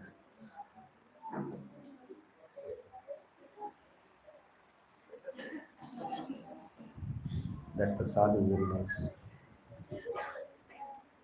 Back is paining. Chalo chalte. And when they'll come again? Next year. In 5 minutes only they did their tapasya. I asked one person who sat actually for 5 minutes. I was amazed. He sat for 5 minutes. I said, were you able to control your mind for 30 seconds also? He said, no, sir. Simply, I sat down. Tapasya is not possible in Kali Yuga. It takes at least 1000 years to start tapasya. Yama, niyama, asana, pranayam, pratyahara, dharana, dhyana, samadhi. To enter samadhi, you need at least 1000 years. How many of you will live for 1000 years here? And first of all, yama, niyama is there. No meat eating, no gambling, no illicit sex life, no intoxication. These are the basic fundamentals of tapasya. How many of you can follow it? आ रहे हैं ऐसे बैठ जा रहे हैं. It's just bogus. 6th chapter of Bhagavad Gita, Ashtanga Yoga, Dhyan Yoga. You read what Krishna has told Arjuna to do. And how many of you think Arjuna is more qualified and more advanced than all of you? I can't do it. In Dwapar Yuga, Arjuna said, I cannot do tapasya. So we should understand tapasya is not possible in Kali Yuga also. In Dwapar Yuga, in Treta Yuga, the Yuga Dharma was fire sacrifice. So for fire sacrifice, we need some highly qualified Brahmanas who can light the fire simply by chanting mantras, who can sacrifice an old animal and bring back that animal back to life by chanting some mantras. This is actually the process of Bali. Bali is a litmus test for a Brahmana to test whether he is qualified for doing the yajna or not. If an old animal can be sacrificed and brought back to life in a younger body by the chanting of mantras, that means this Brahmana is qualified to perform the fire sacrifice. And these fire sacrifices used to go for 4,000, 5,000 years. Whole world used to come and participate, and only kings were able to do it. Gold was required as much as a mountain to do these sacrifices. So that was happening in Treta Yuga. In Dwapar Yuga, when the lifespan reduced to 1000 years, tapasya was not possible, fire sacrifice was not possible. So people started doing deity worship, Arch Vigraha Upasana, constructing a deity, Vigraha, and worshipping it. But in Kali Yuga, that is also difficult. How many of you are ready to receive Pujari training from ISKCON, which only takes 3 years? पूजा कैसे करेंगे? खाली अगर cycle अगरबत्ती घुमाएंगे, पूजा नहीं होता है ना. So therefore, in Kali Yuga, tapasya is not possible. Fire sacrifice is not possible. Deity worship is also not possible in most cases. However, read the translation of this verse, Srimad Bhagavatam, 12th canto, chapter 3, shloka 52. Whatever result was obtained in Satyuga by meditating on Lord Vishnu, in Treta Yuga by performing sacrifices, and in Dwapar Yuga by serving the Lord's lotus feet, can be obtained in Kali Yuga simply by chanting the Hare Krishna Mahamantra. Kalau tad Hari Kirtanat. In Kali Yuga, the disease is high. The desires are high. The material consciousness is very high. So the medicine has also become very strong and immediate relief. Hari Kirtanat. Chanting the names of Hari is the only way in which residents of Kali Yuga can attain God realization, self-realization. That is what is said in the Bhagavad Gita also. Satatam kirtayanto mam yatantascha dridhavrataha namasyantascha mam bhaktya nitya yukta upasate. Krishna says, Satatam kirtayanto mam. Always chant my glories, always chant my names. In fact, in the battlefield of Kurukshetra, Krishna ordered Arjuna, Mam anusmara yudhyacha. Think of me and fight. That means do your job as an offering to me. Another reference from Kali Santaran Upanishad. Many people say this Hare Krishna Mahamantra is invented by ISKCON. It is not invented by ISKCON, it is coming from Vedic scriptures. Hare Krishna, Krishna Krishna, Hare Hare, Hare Ram, Ram Ram, Hare Hare. Iti Shoda Shakam Nama Nama Kali Kalmashanashanam Natah Parataro Paya Sarva Vedeshu Drishyate. What is the translation of this Kali Santaran Upanishad mantra? It says, Hare Krishna, Krishna Krishna, Hare Hare, Hare Ram, Ram Ram, Hare Hare. These 16 names composed of 32 syllables are the only means to counteract the evil effects of Kali Yuga. In all the Vedas, it is seen that to cross the ocean of nescience, there is no alternative to chanting of the holy name. मतलब कलयुग में भगवान के नाम के जप के सिवा भगवत प्राप्ति का और कोई मार्ग नहीं है. And we have to chant this name, Hare Krishna Mahamantra. All the other mantras, whether it is Gayatri or whether it is any other mantra, they require some time, some place, some qualification. But if there is any mantra which is beyond time, place, and qualification and circumstances, that mantra is called Mahamantra because anyone, everyone at any time can chant it. It is so powerful. That is Hare Krishna Mahamantra. So this is the summum bonum of this Gita course. Summum bonum of this Gita course is this, Hare Krishna Mahamantra. We want to get free of lust, anger, greed, illusion, enviousness, and attachments, chant this. You want to control your mind, chant this. You want to improve your relationships, chant this. You want to become disciplined in your life, chant this. Whatever you want to achieve in your life, take a 1 week challenge by next Sunday. I hope you'll come next Sunday. Take a 1 week challenge. Every day, I'll prescribe the first thing in your day. Sit in one place. Count on your fingers 108 times. When you say Hare Krishna, Krishna Krishna, Hare Hare, Hare Ram, Ram Ram, Hare Hare. This is once. Next, Hare Krishna, Krishna Krishna, Hare Hare, Hare Ram, Ram Ram, Hare Hare.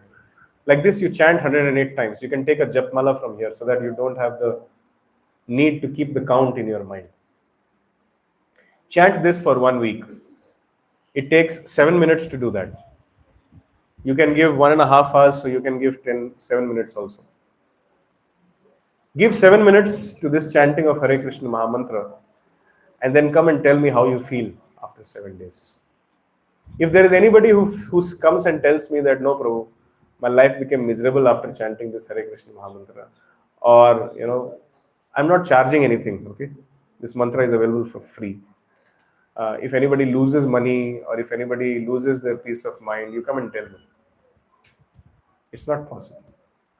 You'll become a better individual by chanting this Hare Krishna Mahamantra. The perfection of life can be achieved by chanting this Mahamantra. And this is not I'm saying, Srimad Bhagavatam is saying this, Kali Santaran Upanishad is saying this. And in the future classes, I will give you more references from Bhagavad Gita where Lord Krishna is also saying this. Satatam kirtayanto ma. So with that, we come to an end to today's discussion. One small announcement. For those who are more enthusiastic, there is an online session which is going to happen every Thursday, 8 p.m. to 9:15 p.m. Primarily in those sessions, we will chant one full chapter of Bhagavad Gita and we can take some question and answers, or I can give some discussion on some topic. This is optional. This is not mandatory. I just want to, because it's not possible for me to know all of you in one meeting a week. I want to meet more so that I get to know more. You can share more questions. In this atmosphere also, it's not possible to take all questions from everybody, but in these classes, they'll be dedicated for questions. Meeting link online will be circulated and we can participate. I will take another 5 minutes to 10 minutes time to take any questions from you. If you have any disagreements, any challenges, any questions, comments, they are welcome. Yes, hand is being raised. Mic will come to you so that everybody can hear. And for those who don't have a question to ask, just look at this photo and be happy in life. Yes. You have to greet me as Hare Krishna.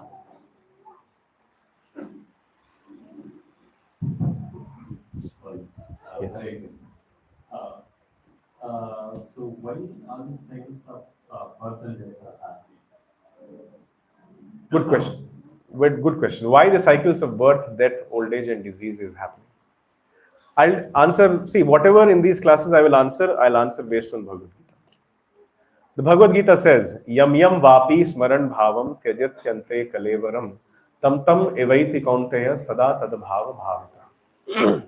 So this is a science which 99.99% people on this planet don't know. The science of death. Yam yam vapi smaran bhavam tyajatyante kalevaram. Whatever thought or consciousness you have while quitting your body, that means while dying, that thought or that consciousness decides your next body. This is the art of, this is not the art of living, this is the art of dying. So if at the time of death, if I'm thinking about my wife, then in my next life, I'll get a woman body. If at the time of death, I'm thinking about my property, kya hoga? Kaise chalega? Then I'll become a snake in my own property and my own children will kill me. So our next life is defined by the thought process which we have at the time of death. And this thought process is very much dependent on the kind of activities or karma which I have done throughout my life. Let's say throughout my life, I've been very fond of sleeping 12 hours a day. Then the laws of nature, they work in such a way that they say that, okay, this soul has been trying to sleep a lot. Now in the next life, this soul deserves a body in which it can sleep more, and more time spent in sleeping can be given. So in next life, this person will degrade from being a human being and become a polar bear, where they can sleep 10 months in a year. That's how laws of nature work. Whatever activity you do, you are making your next body.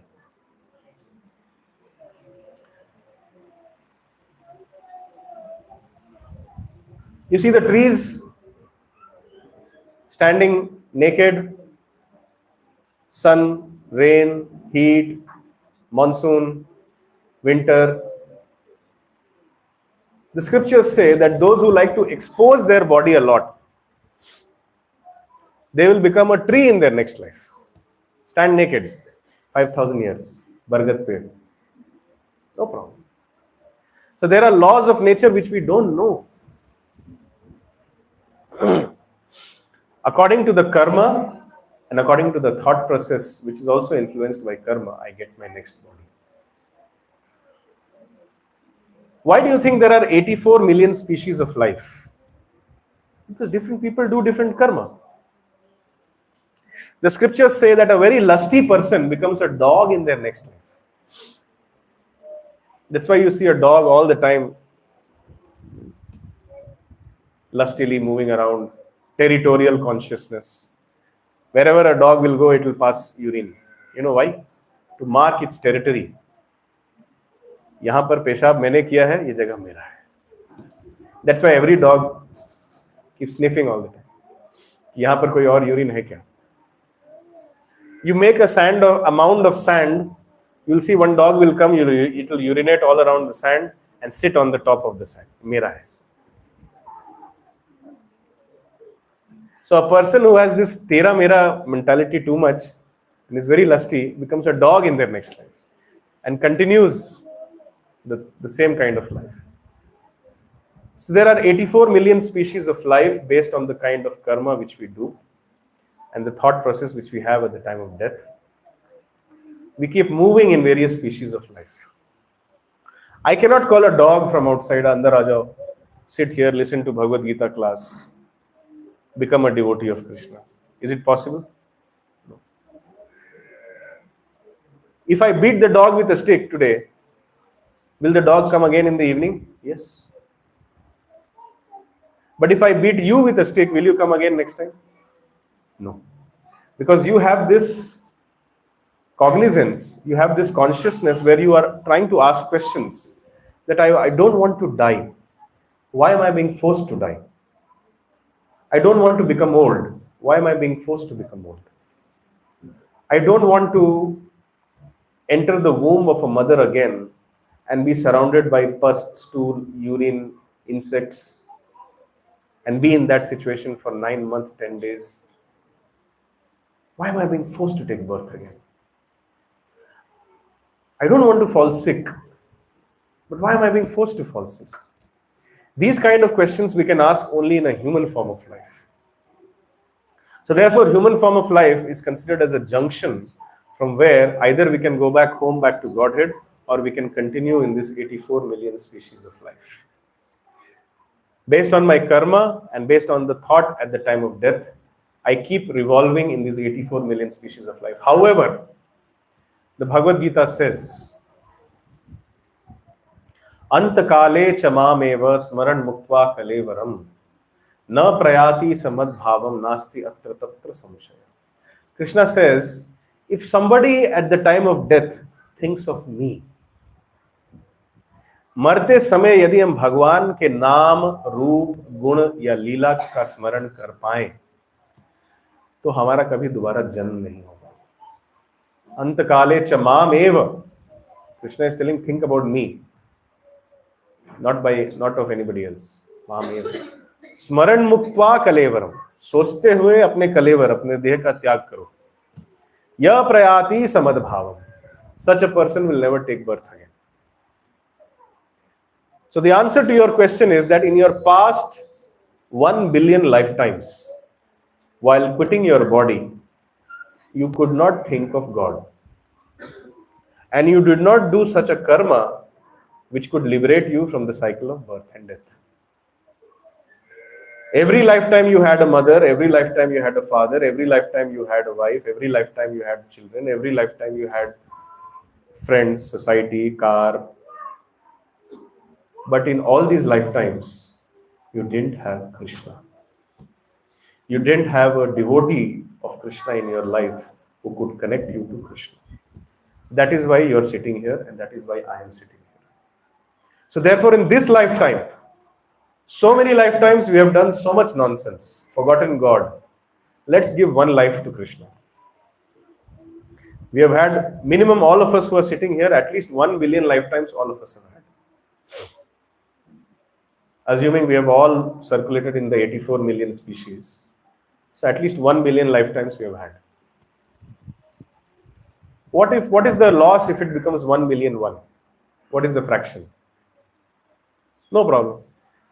1 billion lives barbaad kiye, ek aur hi sahi. Every lifetime I did all nonsense, eating, sleeping, mating, defending. Let me give one life to Krishna. Let me chant Hare Krishna, Krishna Krishna, Hare Hare, Hare Ram, Ram Ram, Hare Hare. Let me come regularly for these sessions. Let me read the Bhagavad Gita and let me eat my khichdi prasad very nicely. 4 things I will do in this life: association, Bhagavad Gita, chanting of Hare Krishna, diet of Krishna prasad. A, B, C, D. Association of devotees of Krishna, which I never did in my previous lives. Reading the Bhagavad Gita, which I probably never did and understood in my previous lives. Chanting Hare Krishna, definitely I have never done it. And eating Krishna prasad. I ate prasad, that's why I'm here. But I want to now eat more prasad. So A, B, C, D, if we can do, then I can guarantee you this is your last life. And this is my last life also, if we follow. If we surrender to Krishna,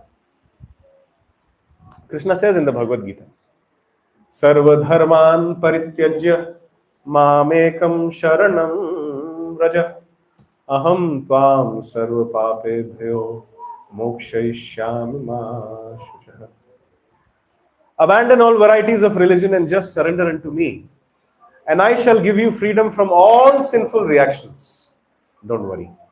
Don't have any doubt whether I can do it or not. That means Krishna can break our karmic cycle.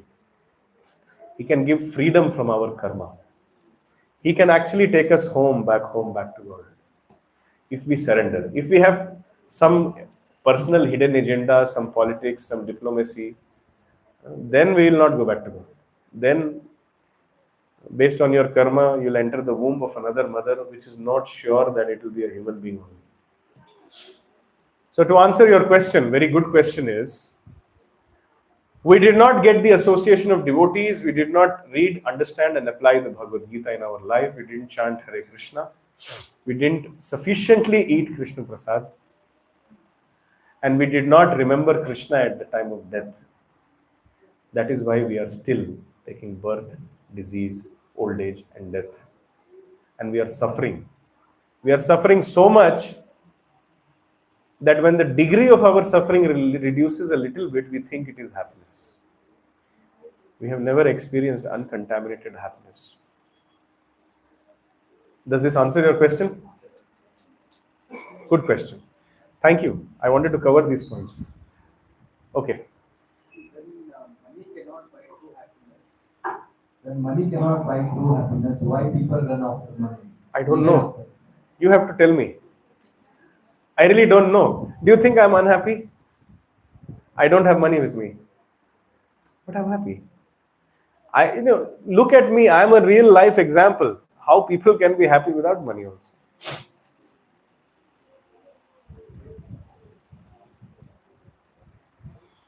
Actually, I know why people run behind money.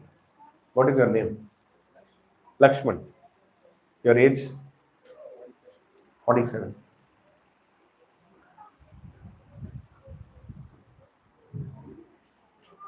If 37 years ago, when you were 10 years old, if somebody would have told you, my dear Lakshman, no matter how much hard you work and no matter how much you study, you will not get money and you will not get honey, what would have you done?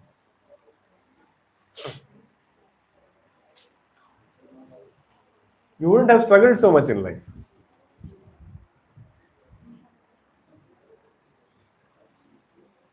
Another question. My dear Lakshman, no matter how much hard you work and no matter how much you study, you'll get money, but you'll not get honey. What would have you done? So just to get little honey, people run behind money.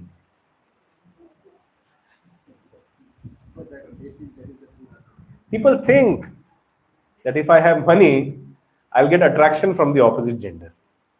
For men it is women, for women it is men. This is the reality. Let me be truthfully and brutally honest. The whole world revolves around honey. Just for a little bit of honey, a person becomes donkey.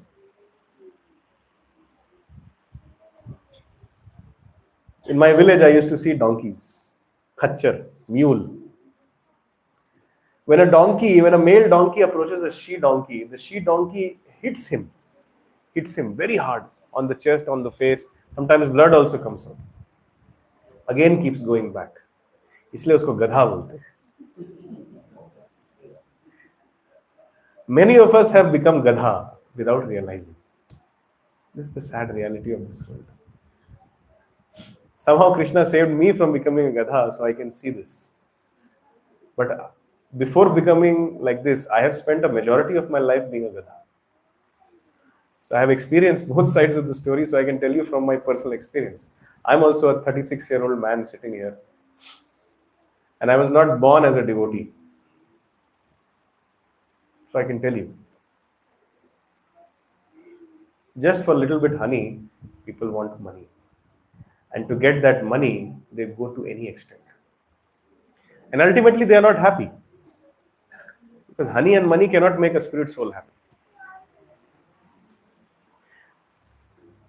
I think I've answered your question in a censored way. If you want more detailed discussion, you can come to me in my room. Okay? It does not require to study all the 700 verses of Bhagavad Gita to understand that money will not make you happy. It just requires basic common sense. Next question. Any other question? Only the Prabhujis are asking. Matajis are not asking.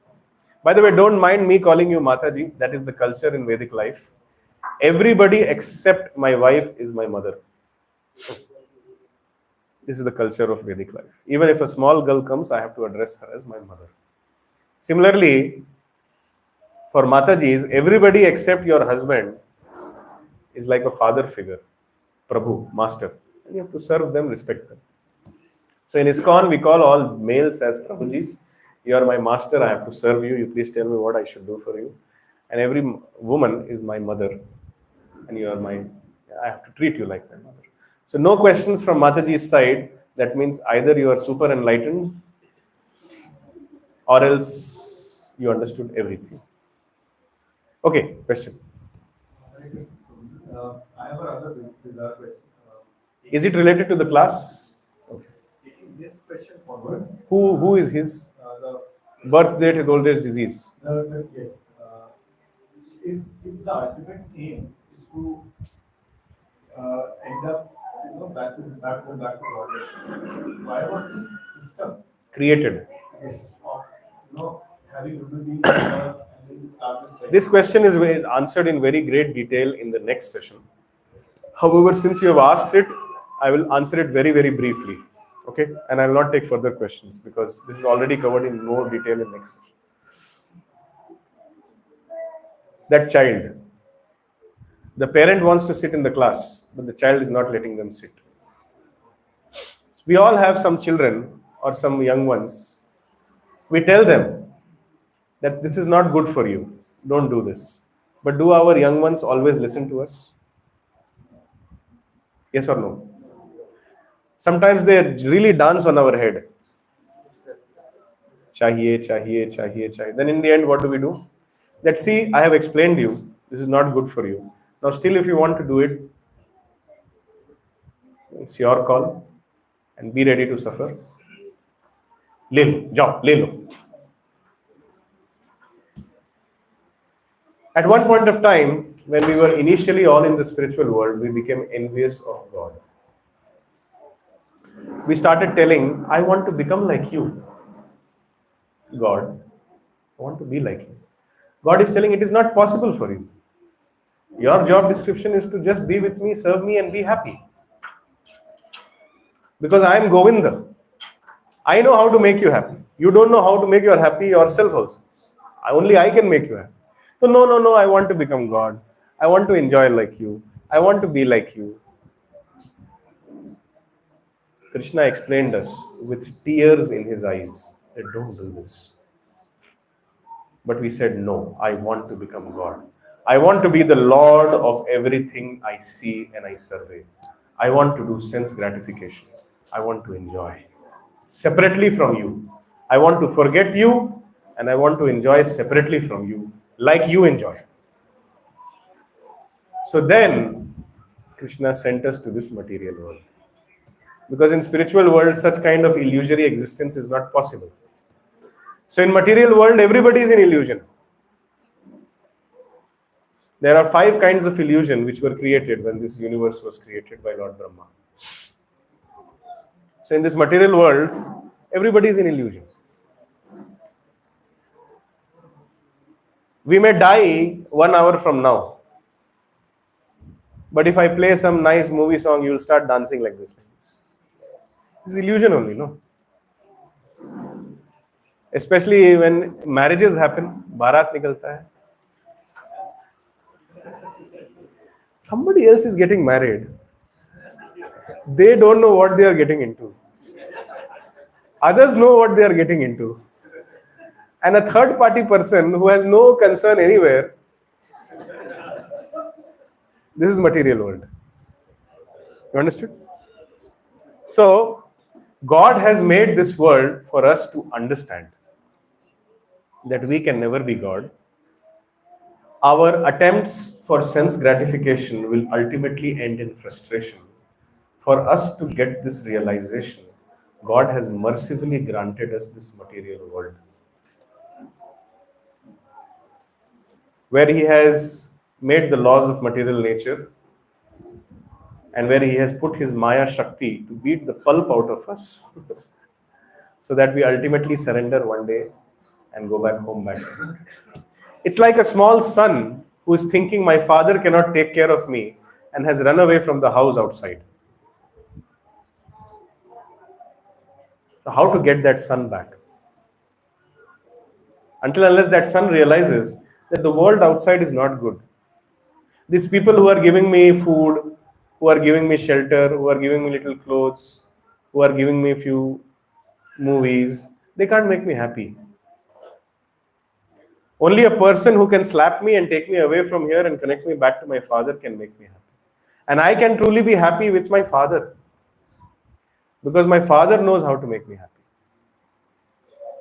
So this world is a design for us to understand that we spirit souls belong to the spiritual world, parts and parcels of Krishna, and only with Krishna we can be happy. We have forgotten this. So that's why Krishna comes once in a day of Brahma, displays his pastimes to attract us. That you fool, look at me how happy I am, and look at me and my associates how happy we are. Why you are struggling in this material world? Going through birth, death, old age and disease. Why can't you just chant Hare Krishna, stay in the association of my devotees, read the message of Bhagavad Gita and come back home, back to Godhead? Why you are suffering? Your father is Lakshmipati. Why you are running behind Lakshmi? Run behind your father. This is what God is telling. Now you understood? Thank you. Thank you. Okay, so we'll not take any questions from Mataji's this time because it's already end of time. We'll end our discussion today. We'll do one group activity for 2 minutes. You can stop the recording. For 2 minutes, we will practice the Yuga Dharma.